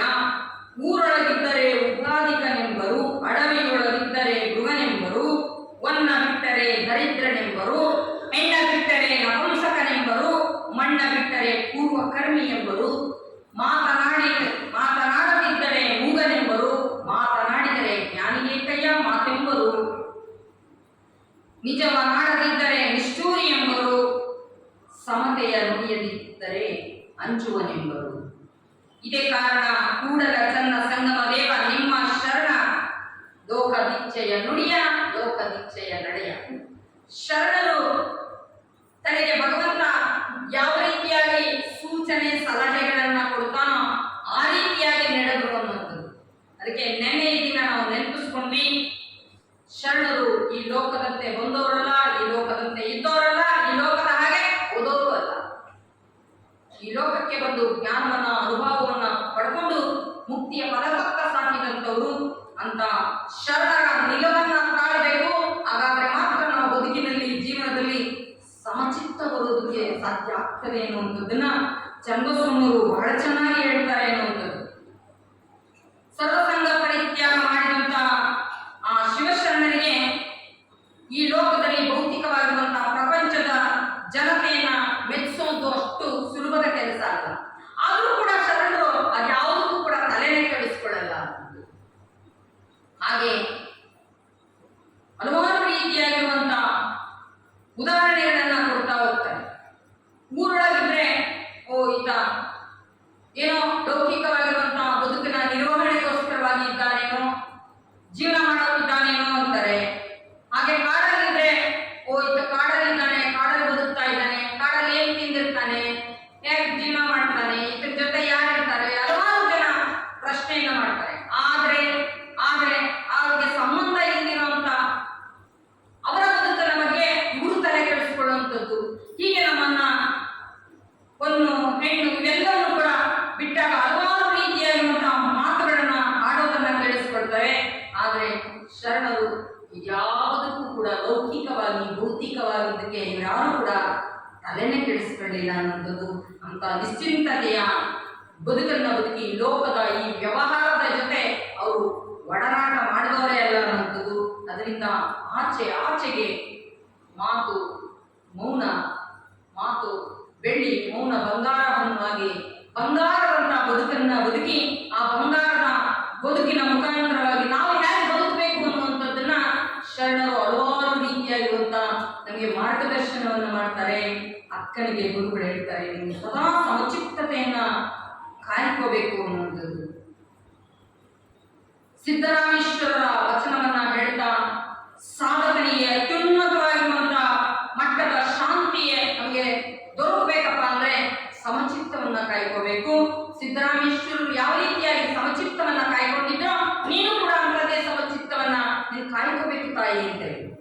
ಆರೇನಂದರು ಹೊರವಂತಿಪ್ಪುದೇ ಸಮತೆ, ಆರು ಜರಿದರು ಅವರನ್ನ ಮನದ ಕಾಳಿಕೆಯ ಕಳೆಯುವರು ಎಂಬುದೇ ಸಮತೆ, ಆರು ಸ್ತೋತ್ರವ ಮಾಡಿದರೆ ಅವರನ್ನ ಜನ್ಮದ ಹಗೆಗಳೆಂಬುದೇ ಸಮತೆ, ಇಂತಿದು ಗುರುಕಾರುಣ್ಯ ಮನ ವಚನ ಕಾಯದಲ್ಲಿ ಅಹಿತವಿಲ್ಲದೆ ಕಪಿಲ ಸಿದ್ಧ ಮಲ್ಲಿಕಾರ್ಜುನ ನಿಮ್ಮವರ ನೀವೆಂಬುದೇ ಸಮತೆ. ಎಂಥದೇ ಸಂದರ್ಭ ಬಂದರೂ ಕೂಡ ಸ್ತುತಿ ನಿಂದೆ ಮಾಡುವುದು, ನಮಗೆ ಬೇಡವಾಗಿದ್ದಂತಹ ಉಪದೇಶವನ್ನ ಮಾಡಿದ್ರು ಅಥವಾ ಬೇಕಾಗಿರುವಂಥದ್ದು ಹೇಳಿದ್ರು ಕೂಡ ಅದನ್ನ ಎರಡೂ ಕೂಡ ಸಮಚಿತ್ತವಾಗಿ ಸ್ವೀಕಾರವನ್ನ ಮಾಡಬೇಕು ಅನ್ನುವಂಥ ಮಾತುಗಳನ್ನ ಶರಣರು ಹೇಳ್ತಾರೆ ಅನ್ನುವಂಥದ್ದು. ನಮ್ಮ ಬದುಕಿನಲ್ಲಿ ಸುಖ ದುಃಖ ನೋವು ನಿಂದೆ ಎಲ್ಲವೂ ಬರ್ತವೆ. ಹಾಗಾದ್ರೆ ಶರಣರಿಗಷ್ಟೇ ಬಂದಿದ್ವಾ ಅಥವಾ ನಮಗಷ್ಟೇ ಬಂದಿದ್ವಾ? ಇಲ್ಲ, ಈ ಭೂಮಿ ಮೇಲೆ ಸಕಲ ಚರಾಚರ ವಸ್ತುಗಳಿಗೂ ಕೂಡ ನೋವು, ನಿಂದೆ, ಅಪಮಾನ ಎಲ್ಲವೂ ಕೂಡ ಬರುವವೆ. ಆ ಸಂದರ್ಭದಲ್ಲಿ ಅಕ್ಕ ಅವರ ತಾಯಿಗೆ ಒಂದು ಮಾತಾಡ್ತಾರೆ, ಅಮ್ಮ ಅವರಿವರು ಅಂತಾರೆ ಅಂತೇಳಿ ನಾವು ತಲೆಕೆಡಿಸ್ಕೋಬಾರದು. ಆಕೆ ಒಂದು ಒಳ್ಳೆ ಉದಾಹರಣೆ ಕೊಡ್ತಾರೆ. ನೀನು ಹಾದಿಯಲ್ಲಿ ಹೋಗುವಂತ ಸಂದರ್ಭದಲ್ಲಿ ಎರಡು ಪ್ರಾಣಿಗಳನ್ನ ನೋಡ್ಬೋದು. ಒಂದು ಆನೆ, ಒಂದು ಶುನ, ನಾಯಿ ಹೋಗ್ತಾ ಇರ್ತದೆ. ಆ ಹೋದಂತ ಸಂದರ್ಭದಲ್ಲಿ ಆ ಗಾತ್ರವನ್ನ, ಆಕಾರವನ್ನ, ಅದರ ನಡಿಗೆಯನ್ನ ನೋಡಿ ನಾಯಿ ಏನ್ ಮಾಡ್ತದೆ, ಬೊಗಳಲು ಸ್ಟಾರ್ಟ್ ಮಾಡ್ತದೆ. ಆ ಬೊಗಳುವಂತ ಸಂದರ್ಭದಲ್ಲಿ ಆನೆ ಏನಾದ್ರು ತಲೆಕೆಡಿಸ್ಕೊಳ್ತದ? ಇಲ್ಲ. ಅದಕ್ಕೂ ಇದಕ್ಕೂ ಸಂಬಂಧವೇ ಇಲ್ವಲ್ಲ. ಅದು ಕಾಡಿನಲ್ಲಿ ಇರುವಂತ ಪ್ರಾಣಿ, ಇದು ನಾಡಿನಲ್ಲಿ ಇರುವಂತದ್ದು. ಅದು ಹೋಗುವಂತ ಸಂದರ್ಭದಲ್ಲಿ ನಾಯಿ ಬೊಗಳ್ತಾ ಎಷ್ಟೊತ್ತು ಬೊಗಳ್ತದೆ, ಸ್ವಲ್ಪ ಹೊತ್ತು ಬೊಗಳಿ ಸುಮ್ಮನಾಗ್ತದೆ. ಹಾಗೆ ಅದು ಬೊಗಳ್ತದೆ ಅಂತೇಳಿ ಆನೆ ತನ್ನ ದಾರಿಯನ್ನ ಕಡಿಸಲಾಗಿರ್ತದೆ? ಇಲ್ಲ, ಹೆಚ್ಚಿಗೆ ಅದು ಹೋಗ್ತಾ ಇರ್ತದೆ. ಅದಕ್ಕೆ ಯಾವುದು ನಷ್ಟನೂ ಇಲ್ಲ, ತೊಂದರೆನೂ ಇಲ್ಲ, ಸಂತೋಷನೂ ಇಲ್ಲ, ಆನಂದನೂ ಇಲ್ಲ. ಅದೆಚ್ಚಿಗದು ರಾಜಗಾಂಭೀರ್ಯದಲ್ಲಿ ನಡ್ಕೊಂಡು ಹೋಗ್ತಾ ಇರ್ತದೆ. ಹಾಗೆ ನಾವು ಕೂಡ ಸದ್ಗುರುವಿನ ಒಟ್ಟಿಗೆ ಇರುವಂತಹ ಸಂದರ್ಭದಲ್ಲಿ, ಭಗವಂತನ ಸಾನ್ನಿಧ್ಯದಲ್ಲಿ ಇದ್ದಂತಹ ಸಂದರ್ಭದಲ್ಲಿ ಆ ಮದಗಜದಂತೆ ನಾವು ಧೈರ್ಯವಾಗಿ ಮುಂದೆ ಸಾಗಬೇಕು ಅನ್ನುವಂಥದ್ದು. ಅಂಥ ಧೈರ್ಯವನ್ನ, ಸ್ಫೂರ್ತಿಯನ್ನ ತನ್ನ ಬದುಕಿನಲ್ಲಿ, ಜೀವನದಲ್ಲಿ ನಾವೇನಾದ್ರೂ ಕೂಡ ಅಳವಡಿಸಿಕೊಂಡಿದ್ದೆ ಆದರೆ ನಮ್ಮ ಬದುಕು, ಜೀವನ ಅದು ಸಾರ್ಥಕ ಆಗ್ತದೆ. ನೀವು ಎಂಥದೇ ಸಂದರ್ಭ ಬಂದರೂ ಕೂಡ ಇವತ್ತೇ ಅದೆಲ್ಲವನ್ನು ಕೂಡ ಕಳ್ಕೊಂಡು, ಆದರೆ ಯಾರೇನಾದ್ರೂ ಅಂದಂತ ಸಂದರ್ಭದಲ್ಲಿ ಅದೆಲ್ಲವನ್ನು ಕೂಡ ಆರೋಗ್ಯಕರವಾಗಿ ಸ್ವೀಕಾರವನ್ನ ಮಾಡು. ಯಾರಾದ್ರೂ ನಿನ್ನನ್ನ ಆಡಿದ್ರ ಅವಾಗ ನಿನ್ನ ಬದುಕಿನ ಬರುವಂತ ಎಲ್ಲ ಕಲ್ಮಶಗಳನ್ನ ಕಡಿಯೋದಕ್ಕೋಸ್ಕರವಾಗಿ ಇವೆಲ್ಲ ನನ್ನ ಅಂತಾರೆ, ಆಡ್ತಾರೆ ಅನ್ಕೋಬೇಕು. ಯಾವುದನ್ನು ಕೂಡ ಮನಸ್ಸಿನ ಮೇಲೆ ನಿಲ್ಲಿಸ್ಕೋಬೇಡ. ನೀನು ಸಮಚಿತ್ತದಿಂದ ಇರು ಅಂತೇಳಿ ಒತ್ತಿ ಅಕ್ಕನಿಗೆ ಹೇಳ್ತಾರೆ. ಅಂದಿನಿಂದ ಅಕ್ಕ ತನ್ನ ಮನಸ್ಸು, ಬುದ್ಧಿ, ಭಾವವನ್ನ, ಕಾಯವನ್ನ ಸದೃಢ ಕಾಯವನ್ನಾಗಿ ಮಾಡಿಕೊಳ್ತಾರೆ. ಈ ಶರೀರವನ್ನ, ಲಿಂಗ ಶರೀರವನ್ನ ಮಾಡಿಕೊಳ್ಳೋದಕ್ಕೆ ಹಲವಾರು ರೀತಿಯಾಗಿರುವಂತಹ ಗುರುಗಳು ಅಣಿ ಮಾಡ್ತಾರೆ ಎನ್ನುವಂಥದ್ದು. ಯುದ್ಧಕ್ಕೆ ಹೋಗುವಂತ ಸಂದರ್ಭದಲ್ಲಿ ಸುಮ್ಮನೆ ಯುದ್ಧಕ್ಕೆ ಹೋಗ್ತಾರ? ಇಲ್ಲ, ಹಲವಾರು ರೀತಿಯಾಗಿರುವಂತಹ ಆ ಸಾಧನೆಯನ್ನ, ಸಾಮನ್ನ ಮಾಡಿ ಆತ ಕತ್ತಿ ಒರೆಸಿ ಹಲವಾರು ರೀತಿಯಾಗಿರುವಂತಹ ಅಭ್ಯಾಸಗಳನ್ನ ಮಾಡಿ ಆತ ಯುದ್ಧಕ್ಕೆ ಹೋಗ್ಬೇಕಾಗ್ತದೆ. ಹಾಗೆ ಹೋದ ಅಂದ್ರೆ ಆತ ಸೋಲನ್ನ ಅನುಭವಿಸ್ಬೇಕಾಗ್ತದೆ. ಹಾಗೆ ನಮ್ಮ ಬದುಕಿನಲ್ಲಿ, ಜೀವನದಲ್ಲಿ ಹಲವಾರು ರೀತಿಯಾಗಿರುವಂತಹ ತಯಾರಿಗಳನ್ನ ಮಾಡ್ಕೋಬೇಕಾಗ್ತದೆ. ಈಗ ಯಾವ್ದಾದ್ರು ಒಬ್ಬ ವ್ಯಕ್ತಿ ಸಂಗೀತವನ್ನ ಆಡ್ತಾರೆ ಅಂತ ಅಂದ್ರೆ ಸುಮ್ಮನೆ ಬಂದು ಯಾರೋ ಸಭೆಯಲ್ಲಿ ಆಡಲ್ಲ. ಉದಾಹರಣೆಗೆ ಮಲ್ಲಿಕಾರ್ಜುನ್ ಮನ್ಸೂರ್ ಅವರು ಪ್ರತಿ ವರ್ಷವೂ ಕೂಡ ಅಥಣಿ ಶಿವಯೋಗಿಗಳ ಗದ್ದಿಗೆ ಮುಂದೆ ಪ್ರತಿ ಶಿವರಾತ್ರಿಗೆ ಎಂಥದ್ದೇ ಸಂದರ್ಭ ಬಂದರೂ ಕೂಡ ಕೋಟಿ ರೂಪಾಯಿ ಕೊಡ್ತಾರೆ ಎಂದು ಕೂಡ ಅವರೆಲ್ಲೂ ಕಾರ್ಯಕ್ರಮ ಅನ್ನೋದು ಒಪ್ಕೊಳ್ಳೋದು. ಆ ಶಿವಯೋಗಿಯ ಸಾನ್ನಿಧ್ಯದಲ್ಲಿ ಆ ಶಿವರಾತ್ರಿಯ ದಿನ ಆ ವಚನಾಮೃತವನ್ನ ಎಡೆ ಮಾಡೋದಕ್ಕೋಸ್ಕರವಾಗಿ ಮೀಸಲಾಗಿದ್ದಂತ ದಿನ. ಅಂತ ಸಂಗೀತದಲ್ಲಿ ವಿದ್ವಾಂಸರಾಗಿರುವಂತಹ ಮಹಾ ತಪಸ್ಸಿನೋಪಾಧಿ ಮಾಡಿರುವಂತಹ ಆ ಮನ್ಸೂರ್ ಅವರು ಕೂಡ ಒಂದು ಸಭೆಗೆ ಬರುವಂತಹ ಸಂದರ್ಭದಲ್ಲಿ ಪ್ರಾಕ್ಟೀಸ್ ಅನ್ನು ಮಾಡ್ಕೊಂಡು ಬಂದು ಆ ಸಭೆಯಲ್ಲಿ ಅದನ್ನ ಮಾಡ್ತಾರೆ. ಹಾಗೆ ನಮ್ಮ ಬದುಕಿನಲ್ಲಿ, ಜೀವನದಲ್ಲಿಯೂ ಕೂಡ ಹಲವಾರು ರೀತಿಯಾಗಿರುವಂತಹ ತಯಾರಿಗಳನ್ನು ಮಾಡಬೇಕು.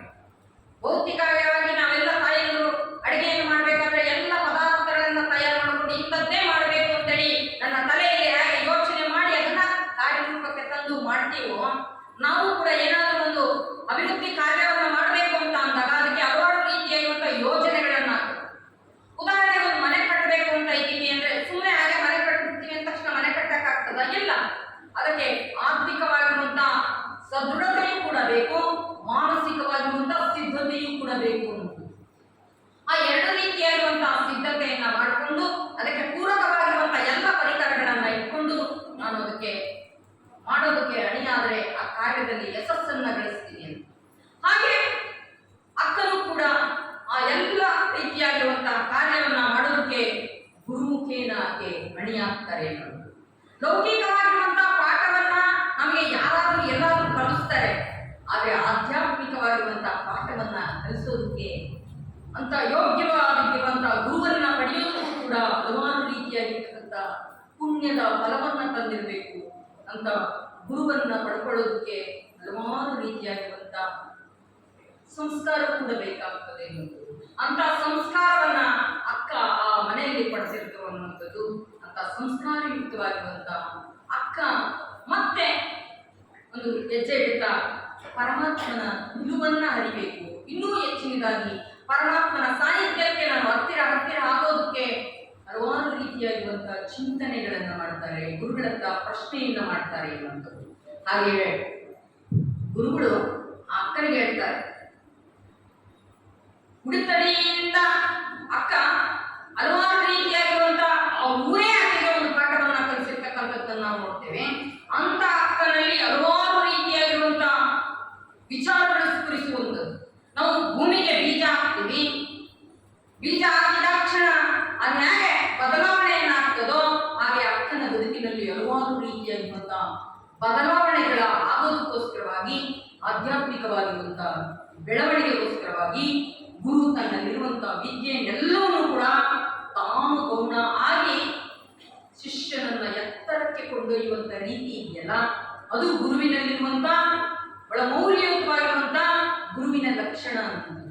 ಎಷ್ಟೋ ಜನ ಗುರುಗಳು ತಮ್ಮ ಹೆಸರಿಗೋಸ್ಕರವಾಗಿ, ತಮ್ಮ ಪ್ರತಿಷ್ಠೆಗೋಸ್ಕರವಾಗಿ, ತನ್ನ ಸ್ವಾರ್ಥಕ್ಕಾಗಿ ಆ ಶಿಷ್ಯನನ್ನ ಬೆಳೆಸಿದ್ರೆ, ಗುರು ಲೋಕೋದ್ಧಾರಕ್ಕೋಸ್ಕರವಾಗಿ ಪರಮಾತ್ಮನ ಒಂದು ಅಂಶೀಭೂತವಾಗಿರುವಂತ ಈ ತಾಯಿಗೆ ನನ್ನಲ್ಲಿರ್ತಕ್ಕಂಥ ವಿದ್ಯೆಯನ್ನ, ಜ್ಞಾನವನ್ನೆಲ್ಲವನ್ನೂ ಕೂಡ ದಾರಿ ಎರಿಬೇಕು, ಪರಮಾತ್ಮನ ಇರುವಿಕೆಯನ್ನ ಸರಿಯಾದ ರೀತಿಯಲ್ಲಿ ಈಕೆಗೆ ಪರಿಚಯವನ್ನ ಮಾಡಿಕೊಡ್ಬೇಕು ಅಂತ ಹೇಳಿ ಅಕ್ಕನಿಗೆ ಹಲವಾರು ರೀತಿಯಾಗಿರುವಂತ ಉದಾಹರಣೆಗಳನ್ನ ಕೊಡ್ತಾರೆ ಎನ್ನುವಂಥದ್ದು. ಹಾಗೆ ಹೇಳ್ತಾರೆ, ಈ ಸೃಷ್ಟಿಯ ಸೌಂದರ್ಯವನ್ನ ಅಕ್ಕ ಒಂದ್ಸಲ ನೋಡಿ ಆ ಗುರುಗಳ ಹತ್ರ ಬಂದು ಮತ್ತೆ ಮತ್ತೆ ಪ್ರಶ್ನೆಗಳನ್ನ ಕೇಳ್ತಾರೆ. ಎಷ್ಟು ಸಲ ಬಂದು ಕೇಳಿದ್ರು ಕೂಡ ಗುರು ಯಾವತ್ತೂ ಕೂಡ ಆ ಸಮಚಿತ್ತವನ್ನ ಕಳ್ಕೊಳ್ಳೋದಿಲ್ಲ. ಎಂತ ಸಂದರ್ಭ ಬಂದರೂ ಕೂಡ ಆಕೆಗೆ ಆ ಜ್ಞಾನವನ್ನ ಎಡೆ ಮಾಡೋದಿದೆಯಲ್ಲ, ಸಮರ್ಪಣ ಭಾವದಿಂದ ಮಾಡ್ತಾರೆ. ಒಂದು ದಿನ ಆಕೆ ಕೌಪುತ್ರೆಯನ್ನ ಕೊಯ್ದು ತರುವಂತ ಸಂದರ್ಭದಲ್ಲಿ ಆ ಹೂದೋಟದಲ್ಲಿ ಅಡ್ಡಾಡುವಾಗ ಸೌಂದರ್ಯದ ಆ ಸೊಬಗನ್ನ ನೋಡಿ ಆ ಸೃಷ್ಟಿಕರ್ತನ ಸ್ವರೂಪವನ್ನ ನಾನು ಕಾಣಬೇಕು, ಆ ಸೃಷ್ಟಿಕರ್ತ ಈ ಜಗತ್ತಿಗೆ ನೀಡಿರುವಂತದ್ದನ್ನ ಆಕೆ ವಿಧವಾಗಿ ಹೇಳೋದನ್ನ ನಾವು ನೋಡ್ತೇವೆ.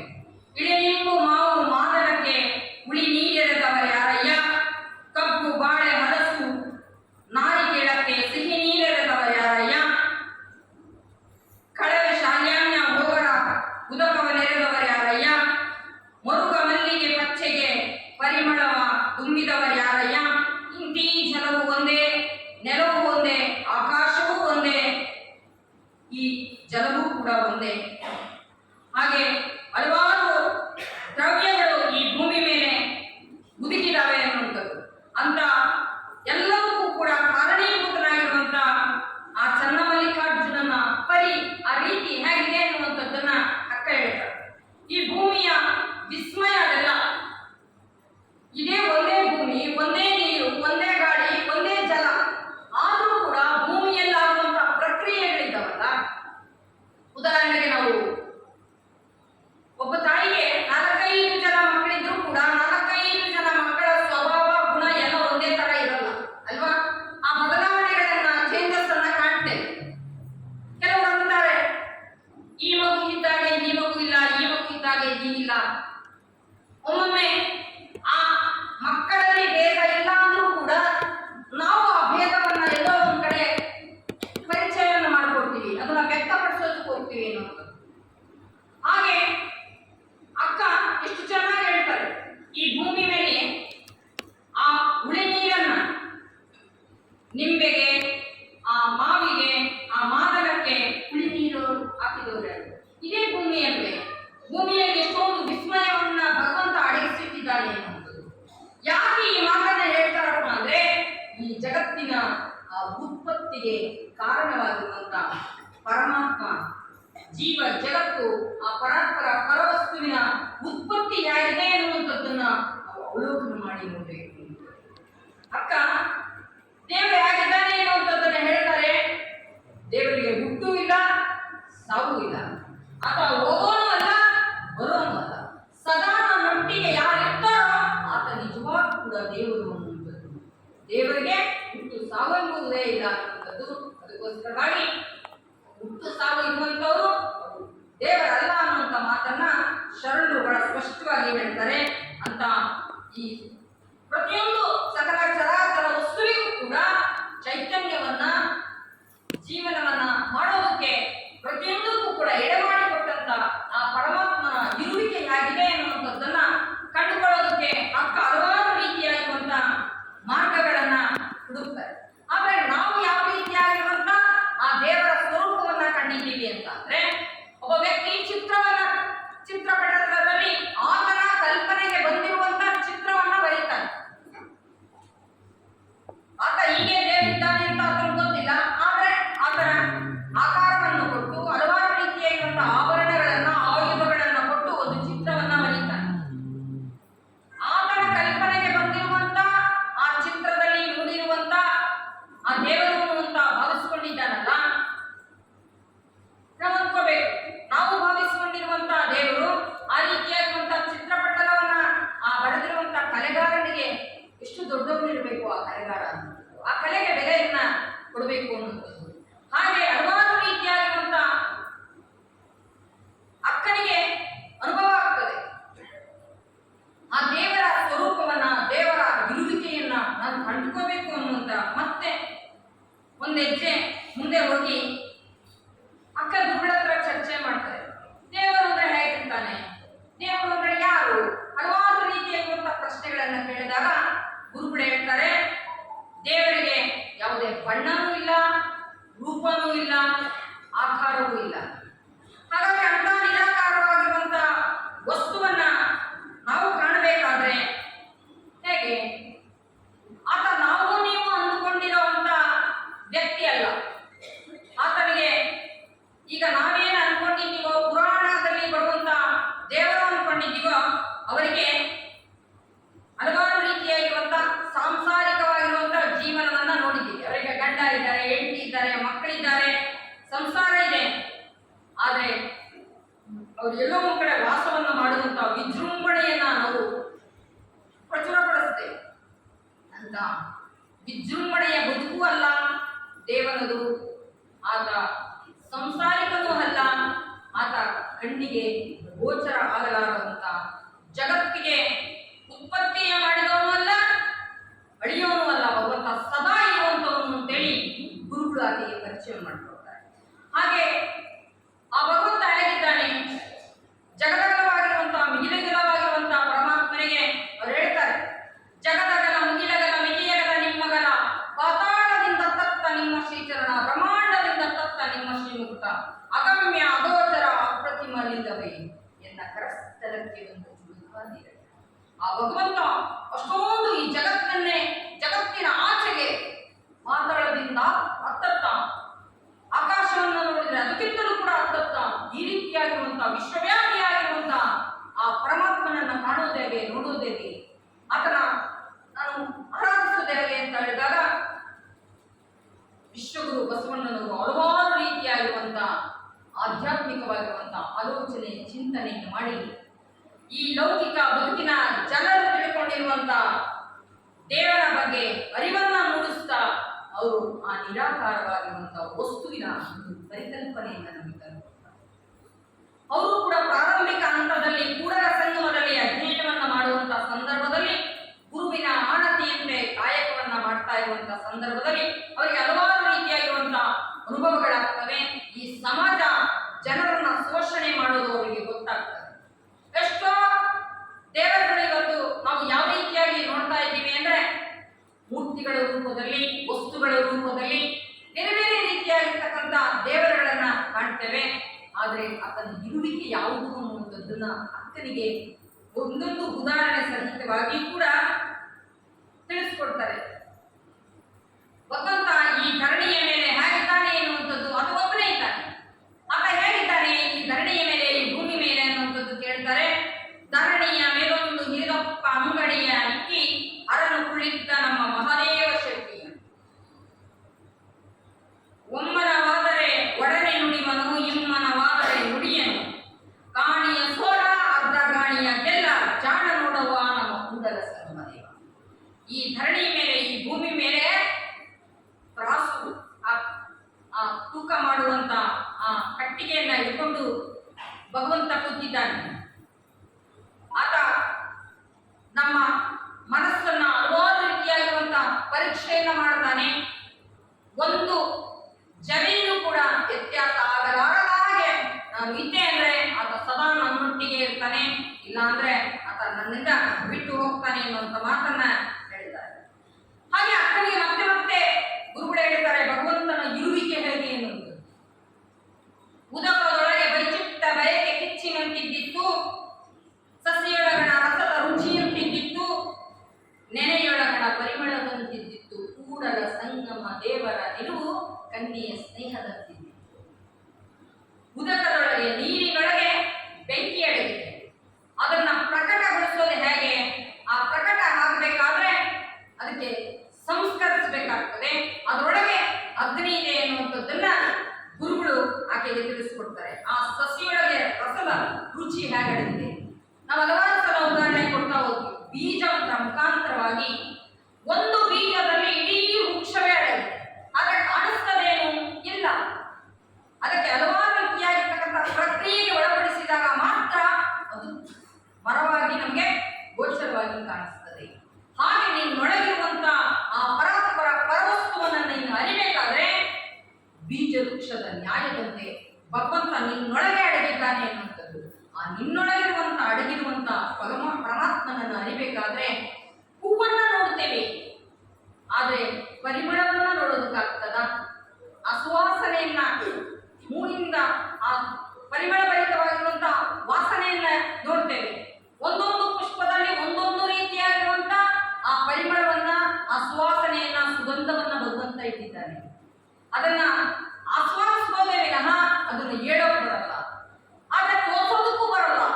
ನೋಡಿ ಭಗವಂತನ ಆ ವಿಸ್ಮಯವಾಗಿರುವಂತ ಬದುಕು ಹೇಗೆ ಇದೆ ಅನ್ನುವಂಥದ್ದು. ಅದನ್ನ ಹೇಗೆ ಪ್ರಕಟಗೊಳಿಸ್ಕೋಬೇಕು ಅಂದ್ರೆ ಅವರವರ ಸಾಧನೆಯ ಮುಖಾಂತರವಾಗಿ ಅವರವರೇ ಅದನ್ನು ಕಂಡುಕೋಬೇಕು ಅನ್ನುವಂಥದ್ದನ್ನ ಶರಣರು ಹೇಳ್ತಾರೆ. ಅದಕ್ಕೋಸ್ಕರವಾಗಿ ಅಕ್ಕನಿಗೆ ಹಲವಾರು ರೀತಿಯಾಗಿರುವಂತಹ ಉದಾಹರಣೆ ಸಹಿತವಾಗಿ ಹೇಳ್ತಾರೆ. ಹಾಗಾದ್ರೆ ದೇವರು ಹೇಗಿದ್ದಾನೆ? ದೇವರನ್ನ ಎಷ್ಟು ಪ್ರಕಾರವಾಗಿ ನಾವು ನೋಡಬಹುದು? ದೇವರು ಒಬ್ಬನೇ ಇದ್ದಾನೆ. ಹಾಗಾದ್ರೆ ನಾವುಗಳು ನಮ್ಮ ಕಣ್ಣಿಗೆ ಕಾಣುವಂತ ಹಲವಾರು ದೇವರುಗಳನ್ನ ನಾವು ನೋಡ್ತೇವೆ. ಈಗ ಏನಾಗಿದೆ ಅಂದ್ರೆ ಎಷ್ಟು ರೋಗ ರುಜಿನಾದಿಗಳಿದಾವೋ ಅಷ್ಟು ದೇವರುಗಳು ಉತ್ಪತ್ತಿಯಾಗಿದ್ದಾವೆ ಅಂತ ಹೇಳ್ತಾರೆ. ನಮ್ಮ ಕಡೆ ಒಂದ್ಸಲ ಏನೋ ಒಂದು ಕಾಯಿಲೆ ಬಂದಿತ್ತು. ಆ ಕಾಯಿಲೆಗೂ ಕೂಡ ಆ ಕಾಯಿಲೆ ಹೆಸರನ್ನೇ ಆ ದೇವಿಗೆ ಇಟ್ಬಿಟ್ಟು ಅಲ್ಲೊಂದು ಕಲ್ಲು ಇಟ್ಬಿಟ್ಟು ಅರಶಿನ ಕುಂಕುಮ ವಿಭೂತಿ ಇಟ್ಬಿಟ್ಟು ಹೂವು ಹಾಕ್ಬಿಟ್ಟು ಹೋದವರೆಲ್ಲ ನಮಸ್ಕಾರ ಮಾಡ್ತಾ ಇದ್ರು. ಯಾಕೆ, ಏನಿದು, ಇದೇನು ಮೊದಲಿರ್ಲಿಲ್ವಲ್ಲ, ಏನೇನು ಪ್ರಾರಂಭ ಮಾಡಿದ್ದೀರಾ ಅಂತ ಹೇಳಿದ್ರೆ ನಮ್ಮೂರಲ್ಲಿ ಒಂದು ಕಾಯಿಲೆ ಬಂದಿತ್ತು, ಆ ಕಾಯಿಲೆ ವಾಸಿಯಾಗಲಿ ಅಂತೇಳಿ ನಾವು ಆ ದೇವರ ಹೆಸರಿಟ್ಬಿಟ್ಟು ಆ ಕಾಯಿಲೆಗೆ ನಾವು ಕಾಯಿಲೆ ಪರಿಹಾರಕ್ಕೋಸ್ಕರವಾಗಿ ಪೂಜೆ ಮಾಡ್ತಾ ಇದ್ದೀವಿ. ನಾವು ಪೂಜೆ ಮಾಡಿದ್ರೆ ಕಾಯಿಲೆ ವಾಸಿ ಆಗ್ತದ? ಇಲ್ಲ. ದೇಹಕ್ಕೆ, ಕಾಯಕ್ಕೆ, ತನುವಿಗೆ, ಶರೀರಕ್ಕೆ ವ್ಯಾಧಿ ಬಂದಂತ ಸಂದರ್ಭದಲ್ಲಿ ಹಲವಾರು ರೀತಿಯಾಗಿರುವಂತಹ ಮದ್ದನ್ನ ಮಾಡ್ಕೋಬೇಕು. ಶರಣರು ಹೇಳ್ತಾರೆ ಯಾವಾಗ ಮದ್ದನ್ನ ನಾವು ಪಡ್ಕೋಬೇಕು ಅಂದ್ರೆ ಈ ಶರೀರಕ್ಕೆ ಆ ವ್ಯಾಧಿ, ಆ ರೋಗ ಬರುವುದಕ್ಕಿಂತ ಮೊದಲೇ ಮದ್ದನ್ನ ಕುಡಿಬೇಕು ಅಂತ ಹೇಳ್ತಾರೆ. ಹಲವಾರು ರೀತಿಯಾಗಿರುವಂತಹ ಆಧ್ಯಾತ್ಮಿಕವಾಗಿರುವಂತಹ ಸಾಧನೆಯನ್ನ ಮಾಡುವಂತವ್ರಿಗೆ ಪರಮಾತ್ಮ ಗೋಚರಿಸ್ತಾನೆ. ಉದಾಹರಣೆಗೆ ನಾವು ಕಾಲಲ್ಲಿ ತುಳಿದ್ವಿ ಅಂದ್ರೆ ಸಾಕು, ನೆತ್ತಿ ಸುರು ಅಂತದೆ ಅಲ್ವಾ? ತಕ್ಷಣ ನಮಗೆ ಗೊತ್ತು, ಓ ನಾನು ತುಳಿದಿದ್ದೀನಿ ಅಂತ ಹೇಳ್ತಾರೆ. ಹಾಗೆ ನನಗೆ ಬಂದಿರುವಂತ ಆದಿ ವ್ಯಾಧಿಗಳನ್ನ ನಾನು ಹೇಗೆ ಪರಿಹಾರ ಮಾಡ್ಕೋಬೇಕು ಅಂದ್ರೆ ನಾವಾಗ ಹೇಳ್ತಾ ಇರ್ತೀವಿ, ಅಡಿಗೆ ಮನೆ ಔಷಧಾಲಯ ಆಗಬೇಕು. ತಗೊಳ್ಳಂತ ಪದಾರ್ಥ, ಆ ಪ್ರಸಾದ ಔಷಧಿ ರೂಪದಲ್ಲೇ ತಗೋಬೇಕು. ಎಷ್ಟೋ ಮಕ್ಕಳು ಇವತ್ತು, ಎಷ್ಟೋ ಜನ ಆಗಲಕಾಯಿ, ತೆಲುಗಿನಲ್ಲಿ ಕಾಕರಕಾಯಿ ಏನೋ ಅಂತಾರಲ್ಲ, ಆ ಆಗಲಕಾಯಿನ ಎಷ್ಟೋ ಜನ ಬಳಸಲ್ಲ. ಯಾಕೆ? ನಿಮ್ಮ ಮಕ್ಕಳಿಗೆಲ್ಲ ಇದನ್ನು ಕೊಡಬೇಕು, ಚಿಕ್ಕಂದಲೇ ಅಭ್ಯಾಸ ಮಾಡಿಸ್ಬೇಕು ಅಂದ್ರೆ ಅಯ್ಯೋ ಅದು ಕಹಿ ಇರ್ತದೆ, ಅದನ್ನ ನಾವೆಲ್ಲ ತಿನ್ನಲ್ಲ ಅಂತೀವಿ ಅಲ್ವಾ? ಆಹಾರ ದೃಷ್ಟಿಯಿಂದ, ಆರೋಗ್ಯದ ದೃಷ್ಟಿಯಿಂದ ಅಂತ ಆಹಾರವನ್ನ ನಾವು ಸೇವನೆಯನ್ನು ಮಾಡಬೇಕು. ಇವತ್ತು ಎಷ್ಟೋ ವ್ಯಾಧಿಗಳಿಗೆ ನಮ್ಮಲ್ಲೇ ನಮ್ಮ ಹಿತ್ತಲಲ್ಲೇ ಆ ಮದ್ದು ಇದೆ. ನಮಗೆ ಯಾಕೆ ಗೋಚರ ಆಗ್ತಾ ಇಲ್ಲ ಅಂದ್ರೆ ಅದರ ಪರಿಚಯ ಇಲ್ಲದೆ ಇರುವಂತ ನಿಟ್ಟಿನಲ್ಲಿ ನಮಗೆ ಗೋಚರ ಆಗ್ತಾ ಇಲ್ಲ. ಹಾಗೆ ಪರಮಾತ್ಮನು ಕೂಡ ನಮ್ಮ ಜೊತೆನೇ ಇದ್ದಾನೆ, ನಮ್ಮೊಳಗೆ ಇದ್ದಾನೆ, ನಮಗೆ ಗೊತ್ತಾಗ್ತಾ ಇಲ್ಲ. ಅದಕ್ಕೆ ತೋರಿಸೋ ಒಬ್ಬ ಗುರು ಬೇಕಲ್ಲ, ಒಬ್ಬ ತೋರಿಸುವಂತ ವ್ಯಕ್ತಿ ಬೇಕಲ್ಲ. ಆ ವ್ಯಕ್ತಿಯ ಮುಖಾಂತರವಾಗಿ ಅದನ್ನ ತಿಳ್ಕೋಬೇಕು. ಆ ತಿಳ್ಕೊಳ್ಳುವಂತ ಸಂದರ್ಭದಲ್ಲಿ ಎಷ್ಟೋ ಜನ ಅಂತ ಔಷಧಿ ಗಿಡಗಳನ್ನ ಪರಿಚಯ ಮಾಡ್ಕೊಡೋದೇ ಇಲ್ಲ. ನಾನು ತುಂಬಾ ಜನ ಕೇಳ್ತಾ ಇರ್ತೀನಿ ಯಾವಾಗಾದ್ರೂ. ನಾನು ಕೂಡ ಕೆಲವೊಂದು ಸಣ್ಣ ಪುಟ್ಟ ವ್ಯಾಧಿಗಳಿಗೆ ಮದ್ದನ್ನು ಕೊಡುವಂತ ಸಂದರ್ಭದಲ್ಲಿ ನಮ್ಮಲ್ಲಿರುವಂತ ಆ ವಿದ್ಯೆಯನ್ನ ಇತರರಿಗೆ, ನನ್ನ ನಂತರದವರಿಗೆ ಅದನ್ನ ಪೀಳಿಗೆಯಾಗಿ ಕೊಟ್ಟು ಹೋಗ್ಬೇಕು, ಬಿಟ್ಟು ಹೋಗ್ಬೇಕು ಅನ್ನುವಂತ ಮಾತು ಹೇಳಿದ್ರೆ ಕೆಲವರು ಹೇಳ್ತಾರೆ ಅದನ್ನ ಹೇಳ್ಬಿಟ್ರೆ, ಅದನ್ನ ಪ್ರಕಟಗೊಳಿಸ್ಬಿಟ್ರೆ ಅದ್ರ ಮಹತ್ವ ಹೋಗ್ಬಿಡ್ತದೆ, ಅದಕ್ಕೆ ನಾವು ಹೇಳೋದಿಲ್ಲ. ನಂತರ ಅದ್ರ ಮಹತ್ವ ಏನು ಹೋಗೋದಿಲ್ಲ. ಅದನ್ನ ಇತರರಿಗೆ ಹಂಚ್ತಾ ಹೋದ್ರೆ ನೀನು ಹಲವಾರು ರೀತಿಯಾಗಿರುವಂತಹ ವಸ್ತುಗಳ ಮುಖಾಂತರವಾಗಿ ನೀನೇನು ದಾನ ಧರ್ಮ ಪರೋಪಕಾರವನ್ನ ಮಾಡ್ತೀಯೋ ಅದರಷ್ಟೇ ಪುಣ್ಯದ ಫಲ ನಿನಗೆ ಲಭಿಸುತ್ತದೆ. ನೀನು ಅದನ್ನ ಹೇಳಬೇಕು ಅನ್ನುವಂತ ಮಾತನ್ನು ಹೇಳಿ ಹಲವಾರು ರೀತಿಯಾಗಿರುವಂತಹ ಮದ್ದುಗಳನ್ನ ನಾವು ಕಂಡುಹಿಡ್ಕೋಬೇಕು. ಆ ಮದ್ದುಗಳನ್ನ ಕಂಡುಹಿಡ್ಕೊಳ್ಳಿಲ್ಲ, ಅದು ಸಿಕ್ಲಿಲ್ಲ ನಮಗೆ ಅಂದ್ರೆ ಇನ್ನೇನು ನಮಗೆ ಆ ವ್ಯಾಧಿ ಬರ್ತದೆ ಅನ್ನುವಂತ ಮೊದಲೇನೆ ನಾವು ವೈದ್ಯರ ಬಳಿಗೆ ಹೋಗಿ ತೋರಿಸ್ಕೋಬೇಕು. ಕೆಲವೊಂದ್ಸಲ ಏನ್ ಮಾಡ್ತಾರೆ ಅಂದ್ರೆ ಆರ್ಥಿಕ ಪರಿಸ್ಥಿತಿಯ ಮುಕ್ಕಟ್ಟಿನಿಂದಲೋ ಅಥವಾ ನನ್ನ ಜೊತೆ ಯಾರು ಬರೋ ಇಲ್ಲ ಅಂತಾನು ಹಲವಾರು ಕಾರಣದಿಂದ ಎಷ್ಟೋ ಜನ ವ್ಯಾಧಿ ಬಂದಾಗ ತಮ್ಮ ಹಾಸಿಗೆ ಮೇಲೆ ನರಳಿ ಎಷ್ಟೋ ಅದು ಕೊನೆಯ ಹಂತಕ್ಕೆ ಬರುವಂತ ಮಟ್ಟಕ್ಕೆ ನಾವು ಹೋಗ್ತೀವಿ. ಆವಾಗ ನಮಗೆ ಯಾರಾದ್ರೂ ಒಂದು ಕರ್ಕೊಂಡು ಹೋದಾಗ ಆ ವ್ಯಾಧಿ ಬೇಗ ಗುಣವಾಗ್ತದೆ ಅಂತ ಹೇಳಿದ್ರೆ ಇಲ್ಲ, ಅದು ಬರೋದು ಬೇಗ ಬರ್ತದೆ, ಹೋಗೋದು ತುಂಬಾ ಕಷ್ಟ. ಅದಕ್ಕೋಸ್ಕರವಾಗಿ ವ್ಯಾಧಿ ಬರೋಕ್ಕಿಂತ ಮುಂಚೆ ನಾವು ಮದ್ದು ಕುಡಿಬೇಕು. ಆಹಾರವನ್ನ ಔಷಧಿ ರೂಪದಲ್ಲಿ ತಗೊಂಡ್ವಿ ಅಂತ ಅಂದ್ರೆ ಈ ಪ್ರಸಾದ ಕಾಯ ಯಾವತ್ತೂ ಕೂಡ ಕೆಡೋದಿಲ್ಲ ಅನ್ನೋದು. ಇಂಥ ಪ್ರಸಾದ ಕಾಯವನ್ನ ಯಾವತ್ತೂ ಕೂಡ ಕೆಡಿಸ್ಕೋಬಾರ್ದು ಅನ್ನೋದು. ಅದಕ್ಕೆ ಆ ಅಕ್ಕ ಎಷ್ಟು ಚೆನ್ನಾಗಿ ಹೇಳ್ತಾರೆ ನೋಡಿ, ಆಹಾರವ ಕಿರಿದು ಮಾಡಿರಣ್ಣ, ಆಹಾರವ ಕಿರಿದು ಮಾಡಿರಣ್ಣ ಅಂತ. ನಮಗೆ ಸಾತ್ವಿಕವಾಗಿರುವಂತಹ ಆಹಾರವನ್ನ ಸ್ವೀಕಾರ ಮಾಡಬೇಕು. ನಮ್ಮ ಆಹಾರ ಕ್ರಮ ಇದೆಯಲ್ಲ ಅದು ಬಹಳ ಚೆನ್ನಾಗಿರ್ಬೇಕು. ತುಂಬಾ ಜನರಿಗೆ ಮೂಲವೇದಿ ಅಂತ ಹೇಳ್ತಾರೆ, ಪೈಲ್ಸ್ ಅಂತಾರಲ್ಲ, ಅದಾದಾಗ ನಾವೇನ್ ಮಾಡ್ತೀವಿ, ಹಾಗೆ ಬಿಟ್ಕೊಂಡ್ಬಿಟ್ರೆ ಸ್ವಲ್ಪ ದಿನ ಆದ್ರೆ ಡಾಕ್ಟರ್ ಏನ್ ಮಾಡ್ತಾರೆ, ಅದನ್ನ ಆಪರೇಷನ್ ಮಾಡ್ಬೇಕು. ಅದಕ್ಕೆ ನಾವು ಬಳಕೆ ಮಾಡುವಂತ ಪದಾರ್ಥ ಮೂಲಂಗಿ, ಹಸಿ ತರಕಾರಿ. ಆ ಮೂಲಂಗಿಯನ್ನೇ ಒಂದು 2 ದಿನ ತುರ್ಕೊಂಡು ನೀವು ರೊಟ್ಟಿ ಚಪಾತಿ ಜೊತೆ ಆ ಮೂಲಂಗಿಯನ್ನೇ ಒಂದು ದಿನ ಸಲಾಡ್ ಆಗಿ ಮಾಡ್ಕೊಂತೀನಿ.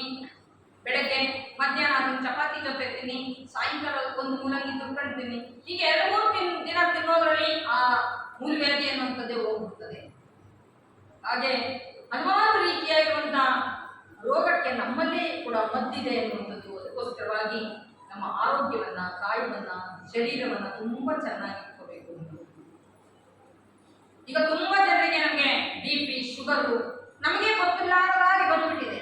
ನಮಗೆ ಯಾವಾಗ ಗೋಚರ ಆಗ್ತದೆ ಅಂದ್ರೆ ನಮ್ಮ ಆರೋಗ್ಯದಲ್ಲಿ ವ್ಯತ್ಯಾಸ ಆದಾಗ ಮಾತ್ರ ನಾವು ವೈದ್ಯರ ಬಳಿಗೆ ಹೋದಾಗ ಅವ್ರು ಹೇಳ್ತಾರೆ ನಿಮಗೆ BP ಇದೆ, ನಿಮಗೆ ಶುಗರ್ ಇದೆ. ಅವ್ರನ್ನ ಹೇಳೋದೇ ತಡ, ನಮ್ಗೆ ಇರ್ತದೋ ಇಲ್ಲೋ ಗೊತ್ತಿಲ್ಲ, ತಕ್ಷಣವೇ BP ಜಾಸ್ತಿ ಆಗ್ಬಿಡ್ತದೆ. ಆವಾಗ ಶುಗರ್ ಯಾಕೆ ಬಂತು, ನಾನು ಅಂತಿರ್ತೀವಿ ನಾನು ಸಕ್ಕರೆ ಅಂಶನೇ ತಿಂದಿಲ್ಲ ಆದ್ರೆ ನನಗೆ ಶುಗರ್ ಬಂದಿದೆ ಅಂತೇಳಿ. ಎಷ್ಟೋ ಜನರಿಗೆ ಆ ಶುಗರ್ ಅಂಶ ಕಡಿಮೆ ಆಗಿರ್ತದೆ. ಕಾರಣ ಏನು ಅಂತ ನೋಡೋದಾದ್ರೆ ಎಷ್ಟೋ ಜನ ಆ ಶುಗರ್ ಅಂಶ ಕಡಿಮೆ ಆಗಿ ತಮ್ಮ ತಲೆಯಲ್ಲಿರೋ ಕೂದಲೆಲ್ಲ ತುಂಬಾ ಜನರಿಗೆ ಉದುರೆ ಹೋಗುತ್ತದೆ. ಅದ್ರ ಬಗ್ಗೆ ಯೋಚನೆ ಮಾಡ್ತಾ ಇನ್ನಷ್ಟು ಕೂಡ ಖಿನ್ನತೆಗೆ ಒಳಗಾಗ್ತಾರೆ. ಅಂಥವ್ರು ಏನಪ್ಪ ಮಾಡ್ಬೇಕು ಅಂದ್ರೆ ಪ್ರತಿನಿತ್ಯವೂ ಕೂಡ ಮುಂಜಾನೆ ಬ್ರಷ್ ಮಾಡಿದ ತಕ್ಷಣ ಒಂದು ಇಷ್ಟು ಬೆಲ್ಲ ತಿಂದ್ಬಿಟ್ಟು ಸ್ವಲ್ಪ ನೀರು ಕುಡಿದ್ರೆ ಸಾಕು. ಶರೀರದಲ್ಲಿ ಆ C ವಿಟಮಿನ್ ಕಡಿಮೆ ಆದರೆ ಮಾತ್ರ ಕೂದಲು ಉದುರ್ತದೆ ಅನ್ನುವಂಥದ್ದು. ಹಾಗೆ ಆ ಆರೋಗ್ಯದ ಪ್ರಕ್ರಿಯೆ ಇದೆಯಲ್ಲ ಅದನ್ನ ಬಹಳ ಚೆನ್ನಾಗಿ ನಾವು ಕಂಡುಕೋಬೇಕಾಗ್ತದೆ ಅನ್ನುವಂಥದ್ದು. ಹಾಗೆ ತುಂಬಾ ಜನರಿಗೆ ಕೆಮ್ಮು ಜಾಸ್ತಿ ಇರ್ತದೆ. ಎಷ್ಟು ಕೆಮ್ಮು ಬಂದಿರ್ತದೆ, ನಾವು ಕೆಮ್ಮಾಗುವಂತ ಪದಾರ್ಥವನ್ನೇ ತಿಂದಿರೋದಿಲ್ಲ. ಎಷ್ಟು ಕೆಮ್ಮು ಬರ್ತದೆ ಅಂತಂದ್ರೆ ಅದು ವಾರ ತಿಂಗಳ ತನಕ ಇರ್ತದೆ. ಏನು ಕುಡಿದ್ರು ಬರೋದಿಲ್ಲ, ಬಂದ್ರೆ ಬೇಗ ಹೋಗೋದಿಲ್ಲ. ಅದಕ್ಕೆ ಬಹಳ ಸುಲಭವಾಗಿರುವಂತ ಮದ್ದು ಏನಪ್ಪಾ ಅಂತಂದ್ರೆ ಮುಖಮಂಚನ ಮಾಡ್ಕೊಳ್ಳೋದಕ್ಕಿಂತ ಮುಂಚೆ ಉಪ್ಪು ಮತ್ತೆ ಮೆಣಸು ಆ ನಮ್ಮ ಗಂಟಲೊಳಗೆ ಲಿಂಗ ಇರ್ತದಲ್ಲ ಅದು ನಾಲ್ಗೆಗೆ ತಾಕಿದಾಗ ಮಾತ್ರ ನಮಗೆ ಆ ರೀತಿ ಕೆಮ್ಮು ಬರುತ್ತದೆ. ಅವಾಗ ಏನ್ ಮಾಡ್ಬೇಕು, ಸ್ವಲ್ಪ ನಮ್ಗೆ ಧೈರ್ಯ ಇದ್ರೆ ಆ ಬೆಟ್ಟಿನ ಮೇಲೆ ಇಟ್ಕೊಂಡು ಅದನ್ನ 3 ಸಲ ಎತ್ಕೊಂಡ್ಬಿಟ್ರೆ ಕಫದ ರೀತಿ ಲೋಳೆ ಇರ್ತದೆಲ್ಲ ವಾಮಿಟ್ ಆಗಿರ್ತದೆ. ಅವಾಗ ಬ್ರಷ್ ಮಾಡಿ ನಾವು ರಾಗಿ ರೊಟ್ಟಿಗೆ ಬೆಳ್ಳುಳ್ಳಿಯನ್ನು ಹಾಕಿ ರೊಟ್ಟಿ ಮಾಡ್ಕೊಂಡು ತಿಂದ್ರೆ ಒಂದು 3 ದಿನ ಪ್ರತಿ 3 ಸಲ ಅದನ್ನ ಎತ್ಕೋಬೇಕು. ಅಥವಾ ಚಿಕ್ಕ ಸ್ಪೂನ್ ಇರ್ತದಲ್ಲ ಅದರಲ್ಲೂ ಎತ್ಕೋಬಹುದು. ನೀವು ಬ್ರಷ್ ಮಾಡೋ ಬ್ರಷ್ನ ಹಿಂಬದಿಯಲ್ಲೂ ಕೂಡ ಎತ್ಕೋಬಹುದು. ನಾನು ತುಂಬಾ ಜನರಿಗೆ ನಾನೇ, ಕೆಲವರಿಗೆ ನಮ್ಗೆ ಧೈರ್ಯ ಇಲ್ಲ, ಅದೆಲ್ಲ ಮಾಡ್ಕೊಳಕ್ ಆಗಲ್ಲ ಅಂದ್ರೆ ತುಂಬಾ ಜನ ನಮ್ಮ ಮಠಕ್ಕೆ ಬಂದವ್ರಿಗೆ ನಾನೇ ಅದನ್ನ ಎತ್ತುವಂತ ಪ್ರಯತ್ನವನ್ನು ಮಾಡ್ತೀನಿ. ತುಂಬಾ ಜನರಿಗೆ ಅದರ ಮುಖಾಂತರವಾಗಿ ಗುಣ ಆಗಿದೆ. ಹೀಗೆ ಹೆಚ್ಚು ನಾವೇನ ಮಾಡ್ತೀವಿ ಅಂದ್ರೆ ಹಲವಾರು ರೀತಿಯಾಗಿರ್ತಕ್ಕಂಥ ವ್ಯಾಧಿಗಳು ಬಂದಾಗ ನಾವು ಮಾತ್ರೆಗಳನ್ನ ನುಂಗ್ತೀವಿ. ನಾವು ಕೆಲವರನ್ನ ನೋಡಿದೀನಿ, ಬೆಳಗ್ಗೆ ಊಟಕ್ಕಿಂತ ಮುಂಚೆ ಒಂದು 7-8 ಮಾತ್ರೆ ನುಂಗೋದು, ಊಟ ಆದ್ಮೇಲೆ ಒಂದು 7-8 ಮಾತ್ರೆ ನುಂಗೋದು, ಮಧ್ಯಾಹ್ನ ನುಂಗೋದು, ಸಂಜೆ ನುಂಗೋದು, ಸಾಯಂಕಾಲ ಆಗೋಷ್ಟೊತ್ತು ಒಂದು ಬೊಕ್ಸೆ ಆಗ್ಬಿಡ್ತವೆ. ಅಷ್ಟೊಂದು ಮಾತ್ರೆಗಳನ್ನ ನುಂಗ್ತಾರೆ. ಹೆಚ್ಚು ಮಾತ್ರೆಗಳನ್ನೇ ಅದಕ್ಕೆ ಅಡಿಕ್ಟ್ ಆಗಬಾರ್ದು. ಅದೇನ ಕ್ಷಣಿಕವಾಗಿರ್ತಕ್ಕಂಥ ನಮಗೆ ಒಂದು ಸಮಾಧಾನವನ್ನು ಕೊಟ್ಟರೂ ಕೂಡ ಮುಂದಿನ ದಿನಮಾನಗಳಲ್ಲಿ ಕಿಡ್ನಿಗೆ ತುಂಬಾ ಎಫೆಕ್ಟ್ ಆಗ್ತದೆ. ಅದಕ್ಕೋಸ್ಕರವಾಗಿ ನಾವು ಆರೋಗ್ಯವನ್ನ ಬಹಳ ಚೆನ್ನಾಗಿಟ್ಕೋಬೇಕು. ಅದೇ ತುಂಬಾ ಕಷ್ಟ ಅಲ್ಲ, ನಮ್ಮ ಆಹಾರ ಪದ್ಧತಿ ಇದೆಯಲ್ಲ ಅದರಲ್ಲಿ ಸರಿ ಮಾಡ್ಕೊಂಡ್ರೆ ಸಾಕು. ಅದಕ್ಕೆ ನಾನು ಆಗಾಗ ಹೇಳ್ತಾ ಇರ್ತೀನಿ, ಅಡಿಗೆ ಮನೆ ಔಷಧಾಲಯವಾಗಬೇಕು ಅಂತೇಳಿ. ಅಕ್ಕ ಆರೋಗ್ಯದ ಬಗ್ಗೆ ತುಂಬಾ ಕಾಳಜಿಯನ್ನ ಇಟ್ಕೊಂಡಿದ್ರು. ಅದರ ಬಗ್ಗೆ ಹೆಚ್ಚಿನ ಮಹತ್ವವನ್ನ ಜಗತ್ತಿಗೆ ನೀಡುವ ಸಂದೇಶವನ್ನ ಕೊಡ್ತಾ ಇದ್ರು ಅನ್ನೋದು. ಅದಕ್ಕೆ ಅವರೆಲ್ಲವೂ ಕೂಡ ಸೇರಿ ಆಹಾರವ ಕಿರಿದು ಮಾಡಿರಣ್ಣ ಅಂತ ಹೇಳ್ತಿದ್ರು. ಹಾಗಂತೇಳಿ ಆಹಾರವನ್ನ ಇಷ್ಟೇ ಪ್ರಸಾದ ಮಾಡಬೇಕು ಅಂತ ಅಲ್ಲ, ನನ್ನ ಆರೋಗ್ಯಕ್ಕೆ, ನನ್ನ ಕಾಯಕ್ಕೆ, ತನುವಿಗೆ ಯಾವುದು ಸರಿ ಹೊಂದುತ್ತದೋ, ಸರಿ ಅನಿಸ್ತದೋ ಅದನ್ನ ಪ್ರಸಾದವನ್ನ ಮಾಡಬೇಕು ಅನ್ನುವಂಥದ್ದು. ತುಂಬಾ ನಾವು ಇನ್ನೇನೋ ಬೇಡವಾಗಿರ್ತಕ್ಕಂಥ ಪ್ರಸಾದವನ್ನ ಮಾಡಿ ನೋಡಿ, ಪ್ರಸಾದ ಅದು ಒಳಗೆ ಹೋದ್ಮೇಲೆ ಹೊರಗೆ ಬರೋದು ಎಷ್ಟೊಂದು ಕಷ್ಟ. ಅದಕ್ಕೆ ಯಾಕೆ ಪ್ರಸಾದವನ್ನ ಮಾಡ್ಬೇಕಪ್ಪ ಅಂತಂದ್ರೆ ಶರಣ ಹೇಳ್ತಾರೆ, ಒಂದು ಪಾತ್ರೆಯಲ್ಲಿ ನಾವು ಅನ್ನ ಮಾಡ್ಬೇಕಾದ್ರೆ ಏನ್ ಮಾಡ್ತೀವಿ ಅಂದ್ರೆ 1 ಲೋಟ ಅಕ್ಕಿ ಇಟ್ಟು 2 ಲೋಟ ನೀರು ಹಾಕ್ತೀವಿ ಅಲ್ವಾ. ಹಾಗೆ ನಾವು ಹೊಟ್ಟೆ ತುಂಬಾ ಊಟ ಮಾಡ್ಬಿಟ್ಟು ಸ್ವಲ್ಪವೇ ನೀರು ಕುಡಿದ್ರೆ ಅದು ಜೀರ್ಣ ಆಗ್ತದ? ಇಲ್ಲ. ಈ ಪ್ರಕೃತಿ ಎಷ್ಟು ಚೆನ್ನಾಗಿದೆ ನೋಡಿ. ಪ್ರಕೃತಿಯಲ್ಲಿ 1 ಭಾಗ ಭೂಮಿ ಇದೆ, 3 ಭಾಗ ನೀರಿದೆ. ಅದಕ್ಕೆ ಈ ಪ್ರಕೃತಿ ಸಮತೋಲನೆಯನ್ನ ಕಾಯ್ಕೊಳ್ತಾ ಇದೆ. ಆದರೆ ಇವತ್ತು ಮನುಷ್ಯನ ಒಂದು ವಿಕೃತಿ ಭಾವದಿಂದ ಪ್ರಕೃತಿಯಲ್ಲೇ ಎಷ್ಟೊಂದು ವ್ಯತ್ಯಾಸಗಳನ್ನ ನಾವು ಕಾಣ್ತಾ ಇದ್ದೀವಿ ಅನ್ನುವಂಥದ್ದು. ನಾವು ಲೌಕಿಕವಾಗಿರುವಂತಹ ಪಾಠವನ್ನ ಕಲಿತೇವೆ, ಆದರೆ ಈ ಪ್ರಕೃತಿ ಎನ್ನುವಂಥದ್ದು ಆ ಪರಮಾತ್ಮನ ಆ ಕೈವಶವಾಗಿರುವಂತಹ ಈ ಜಗತ್ತು ಏನಿದೆ ಅದನ್ನ ಅಲುಗಾಡಿಸ್ತಾ ಇದೆ. ಅದನ್ನ ನಾವು ಪ್ರತಿಯೊಬ್ಬರೂ ಕೂಡ ಅದನ್ನು ನೋಡ್ತಾ ಇದ್ದೀವಿ. ಆದರೆ ನಾವು ಇವತ್ತು ಯಾರಾದ್ರೂ ಸರಿ ಮಾಡಕ್ ಹೋಗ್ತಾ ಇದ್ದೀವ ಅಂದ್ರೆ ಇಲ್ಲ. ಯಾವ್ದಾದ್ರು ಅಷ್ಟೇ, ನಮ್ಗೆ ಯಾಕೆ ಬೇಕು, ಹಾಗಾದ್ರೆ ಬೇಕಾಗಿರೋದು ಯಾರಿಗೆ? ಅದಕ್ಕೆ ಶರಣರು ಏನ್ ಮಾಡುದು, ಪ್ರತಿಯೊಂದು ಕೂಡ ಜಗತ್ತಿನ ಆಗು ಹೋಗುಗಳನ್ನೆಲ್ಲವನ್ನೂ ಕೂಡ ಪ್ರತ್ಯಕ್ಷವಾಗಿ ದರ್ಶನವನ್ನ ಮಾಡಿಸಿದ್ರು. ಈ ಜಗತ್ತಿನಲ್ಲಿ ಹಲವಾರು ರೀತಿಯಾಗಿರುವಂತಹ ವಿಸ್ಮಯಗಳನ್ನ ನಾವು ಕಾಣ್ತೇವೆ ನೋಡಿ. ಈ ಒಂದೇ ಭೂಮಿಯಲ್ಲಿ ಸಿಹಿ ನೀರನ್ನು ಇಟ್ಟಿದ್ದಾನೆ ಭಗವಂತ, ಹಾಗೆ ಹುಳಿ ನೀರನ್ನು ಇಟ್ಟಿದ್ದಾನೆ. ಈ ಭೂಮಿ ಮೇಲೆ ಸಿಹಿಯಾದ ಹಣ್ಣನ್ನು ಕೂಡ ಬೆಳಿತೀವಿ, ಕಹಿಯಾಗಿರುವಂತ ಆ ಕಾಯನ್ನು ಕೂಡ ಬೆಳಿತೇವೆ ಅನ್ನೋದು. ಹಾಗೆ ಭಗವಂತ ಈ ಕಾಯದಲ್ಲೂ ಕೂಡ ಒಂದು ರಹಸ್ಯವನ್ನ ಅಡಗಿಸಿಟ್ಟಿರುವಂಥದ್ದು. ಏನದು ಆ ರಹಸ್ಯ ಅಂದ್ರೆ, ನಮಗೆ ಬಹಳ ದುಃಖ ಆದಾಗ, ನೋವಾದಾಗ ಕಣ್ಣಲ್ಲಿ ನೀರು ಬರ್ತದಲ್ವಾ, ಅದು ಹೆಂಗಿರ್ತದೆ? ಉಪ್ಪುಪ್ಪಾಗಿರ್ತದೆ. ಬಹಳ ಸಂತೋಷ, ಆನಂದ ಆದಾಗ ಆ ನೀರು ಸಿಹಿಯಾಗಿರ್ತದೆ. ಇದೇ ಕಣ್ಣಲ್ಲಿ ಬರುವಂತ ನೀರು ದುಃಖ ಆದಾಗ, ನೋವಾದಾಗ ಅದು ಉಪ್ಪಾಗಿರ್ತದೆ. ಸಂತೋಷ, ಆನಂದ ಆದಾಗ ಸಿಹಿಯಾಗಿರ್ತದೆ. ಪರಮಾತ್ಮನ ಆ ವಿಸ್ಮಯವಾಗಿರುವಂತ ಈ ಲಿಂಗ ಶರೀರದಲ್ಲಿ ಏನೆಲ್ಲವಾಗಿರ್ತಕ್ಕಂಥ ಆ ಪರಮಾತ್ಮನ ಇರುವಿಕೆಯನ್ನ ಭಗವಂತ ಅಡಗಿಸಿಟ್ಟಿದ್ದಾನೆ. ಅದೆಲ್ಲವನ್ನು ಕೂಡ ಸೂಕ್ಷ್ಮವಾಗಿ ನಾವೆಲ್ಲವೂ ಕೂಡ ತೆರೆದಿಡ್ತಾ ಹೋದರೆ ಆ ಮೂಲ ಜಗತ್ತಿನ ರಹಸ್ಯ ನಮಗೆ ಗೊತ್ತಾಗ್ತದೆ. ಆ ಪರಮಾತ್ಮನ ಅರಿಯುವಂತ ಹಾದಿ ನಮಗೆ ತಿಳಿಯುತ್ತದೆ ಎನ್ನುವಂಥದ್ದು. ಆ ನಿಟ್ಟಿನಲ್ಲಿ ಅಕ್ಕನಿಗೆ ಗುರುಗಳು ಆ ಪರಮಾತ್ಮನ ಇರುವಿಕೆಯನ್ನ, ಪರಮಾತ್ಮನನ್ನ ಕಾಣುವಂತ, ಪರಮಾತ್ಮನ ಅರಿಯೋದಕ್ಕೆ ಹಲವಾರು ರೀತಿಯಾಗಿರುವಂತಹ ಮಾರ್ಗದರ್ಶನವನ್ನ ಮಾಡ್ತಾರೆ ಎನ್ನುವಂಥದ್ದು. ಅದಕ್ಕೋಸ್ಕರವಾಗಿ ನಾವು ನಮ್ಮ ಬದುಕಿನಲ್ಲಿ ಇವತ್ತು ಏನಾಗಿದೆ ಅಂದ್ರೆ, ಯಾವುದನ್ನು ಮಾಡಬೇಕು, ಯಾವುದನ್ನು ಮಾಡಬಾರದು, ಇದನ್ನು ಮಾಡ್ತಾ ಇದ್ದೇವೆ, ಮಾಡ್ತಾ ಇಲ್ಲ, ಇದನ್ನು ಮಾಡಿಬಿಟ್ರೆ ಏನಾಗುತ್ತದೋ, ಇದನ್ನು ಬಿಟ್ಟರೆ ಏನಾಗುತ್ತದೋ, ಈ ರೀತಿಯಾಗಿರುವಂತಹ ಆತಂಕದ ಬದುಕು, ತಲ್ಲಣದ ಬದುಕಿಗೆ ಒಳಗಾಗಿದ್ದೀವಿ. ಆದ್ರೆ ನಮಗೆ ಏನ್ ಮಾಡಬೇಕು ಅಂತ ಹೇಳಿ ಗೊತ್ತಾಗ್ತಾ ಇಲ್ಲ. ಆದ್ರೆ ಒಂದು ನಿರ್ಧಾರವನ್ನ ತಗೋಬೇಕು ಅನ್ನೋದು. ಅಕ್ಕ ಎಂತೆಂತ ನಿರ್ಧಾರಗಳನ್ನ ತಗೊಂಡು ಬದುಕಿನಲ್ಲಿ ಜೀವನದಲ್ಲಿ ಎನ್ನುವಂಥದ್ದು ಅಂತ ದೃಢವಾಗಿರ್ತಕ್ಕಂಥ ನಿರ್ಧಾರವನ್ನ ತಗೊಂಡು ನಮ್ಮ ಬದುಕು ಜೀವನವನ್ನ ಪರಿವರ್ತನೆಯನ್ನು ಮಾಡ್ಕೋಬೇಕು ಅನ್ನೋದು.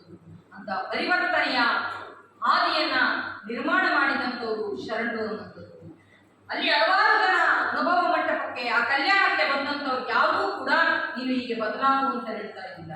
ಅಲ್ಲಿ ಹಲವಾರು ಜನ ಬಂದು ಕಾಶ್ಮೀರದ ರಾಜ ಬಂದು ತನ್ನ ಎಲ್ಲ ಉಡುಗೆ ತೊಡುಗೆಗಳನ್ನೆಲ್ಲವನ್ನು ಕೂಡ ಕಳಚಿಟ್ಟು ಆ ಭಗವಂತನ ಇರುವಿಕೆಯನ್ನ, ಭಗವಂತನ ಸೇವೆಯನ್ನ ಮಾಡಬೇಕು ಅಂತ ಹೇಳಿ ಎಲ್ಲವನ್ನು ಕೂಡ ಕಳ್ಕೊಳ್ತಾರೆ. ಆನೆ, ಅಂಬಾರಿ, ಭಂಡಾರ ಎಲ್ಲವನ್ನು ಕೂಡ ಕಳಚಿಟ್ಟು ಆ ಪರಮಾತ್ಮನ ಸೇವೆಗೆ ಅಣಿಯಾಗ್ತಾರೆ. ಆ ವೈಭವದ ಜೀವನಕ್ಕೂ ಈ ಜೀವನಕ್ಕೂ ಕೂಡ ಅವರ ಅಂತರವನ್ನ, ವ್ಯತ್ಯಾಸವನ್ನ ಕಂಡುಕೊಳ್ತಾರೆ. ಆದರೆ ಅದು ಕ್ಷಣಿಕ ಅಂತೇಳಿ ಅವರು ಭಾವಿಸಿ ಇದು ಸಂತೃಪ್ತಿಯನ್ನ, ಸಮಾಧಾನವನ್ನ, ನೆಮ್ಮದಿಯನ್ನ ಕೊಡ್ತದೆ, ಆನಂದವನ್ನ ಕೊಡ್ತದೆ ಅನ್ನುವಂಥದ್ದು. ಅಂತ ಆನಂದದ ಬದುಕನ್ನ, ನೆಮ್ಮದಿಯ ಬದುಕನ್ನ ಕಂಡ್ಕೋಬೇಕು ಅನ್ನುವಂಥದ್ದು. ಅದಕ್ಕೆ ಇವತ್ತು ಏನಾಗ್ತಾ ಇದೆ ಅಂದ್ರೆ, ನಮ್ಮಲ್ಲಿ ಆ ಗೊಂದಲ, ಆತಂಕ ಯಾಕೆ ಸೃಷ್ಟಿ ಆಗ್ತಾ ಇದೆ ಅಂದ್ರೆ, ನಾವು ನಮಗಾಗಿ ಬದುಕ್ತಾ ಇಲ್ಲ. ಅಕ್ಕ ನಮಗಾಗಿ ಬದುಕಿದ್ರು, ಅದಕ್ಕೆ ಯಾರು ಏನಂದ್ರೂ ಕೂಡ ತಲೆನೇ ಕೆಡಿಸ್ಕೊಳ್ತಾ ಇರಲಿಲ್ಲ. ಇವತ್ತು ನಾವು ನಮ್ಮ ಬದುಕಿನ ನಿರ್ವಹಣೆಯನ್ನು ಮಾಡುವಂಥವ್ರು, ನಾವು ಇನ್ನೊಬ್ಬರಿಗಾಗಿ ಬದುಕ್ತಾ ಇದ್ದೀವಿ ನಮಗಾಗಿ ನಾವು ಬದುಕ್ತಾ ಇಲ್ಲ ಅನ್ನೋದು ತುಂಬಾ ಸೂಕ್ಷ್ಮವಾಗಿ ನಾವು ಆಲೋಚನೆಯನ್ನು ಮಾಡಬೇಕು. ಅದಕ್ಕೋಸ್ಕರವಾಗಿ ಶರಣ ಬದುಕು ಇದೆಯಲ್ಲ, ಶರಣ ಜೀವನ, ಅದನ್ನ ಆಯ್ಕೆ ಮಾಡಿಕೊಳ್ಳುವಂತ ವಿಶಾಲವಾಗಿರ್ತಕ್ಕಂಥ ಆ ಸಮಚಿತ್ತತೆಯನ್ನ ನಮ್ಮ ಬದುಕಿನಲ್ಲಿ, ನಮ್ಮ ಜೀವನದಲ್ಲಿ ನಾವೇನಾದ್ರೂ ಅಳವಡಿಸ್ಕೊಂಡ್ರೆ ಭಗವಂತನ ಆ ದಿಗ್ದರ್ಶನ ನಾವು ನಮ್ಮ ಅಂಗೈಯಲ್ಲೇ ಕಾಣ್ತೀವಿ ಎನ್ನುವಂಥದ್ದು. ಎಂತೆಂಥ ಶರಣರು ಹಾಗೆ ಹೋಗಿದ್ದಾರೆ, ಎಂತೆಂಥ ಸಾಧನೆಯನ್ನ ಮಾಡಿ ಸಿದ್ಧಿಸಿಕೊಂಡಿದ್ದಾರೆ ಎನ್ನುವುದು. ಎಲ್ಲೋ ನಡೆಯುವಂತಹ ಘಟನೆಯನ್ನ, ಎಲ್ಲೋ ಇರುವಂತಹ ವ್ಯಕ್ತಿಯನ್ನ ತನ್ನ ಅಂಗೈಯಲ್ಲೇ ತೋರಿಸ್ತಾರೆ ಅಂದ್ರೆ ಆ ಜಗತ್ತಿನ ವಿಸ್ಮಯ ಇಷ್ಟೊಂದು ಅಡಕವಾಗಿದೆ ಎನ್ನುವಂಥದ್ದು. ಅದಕ್ಕೋಸ್ಕರವಾಗಿ ನಮ್ಮ ಬದುಕಿನಲ್ಲಿ ಎಲ್ಲಾ ರೀತಿಯಾಗಿರ್ತಕ್ಕಂಥದ್ದು ಕೂಡ ಬರ್ತದೆ.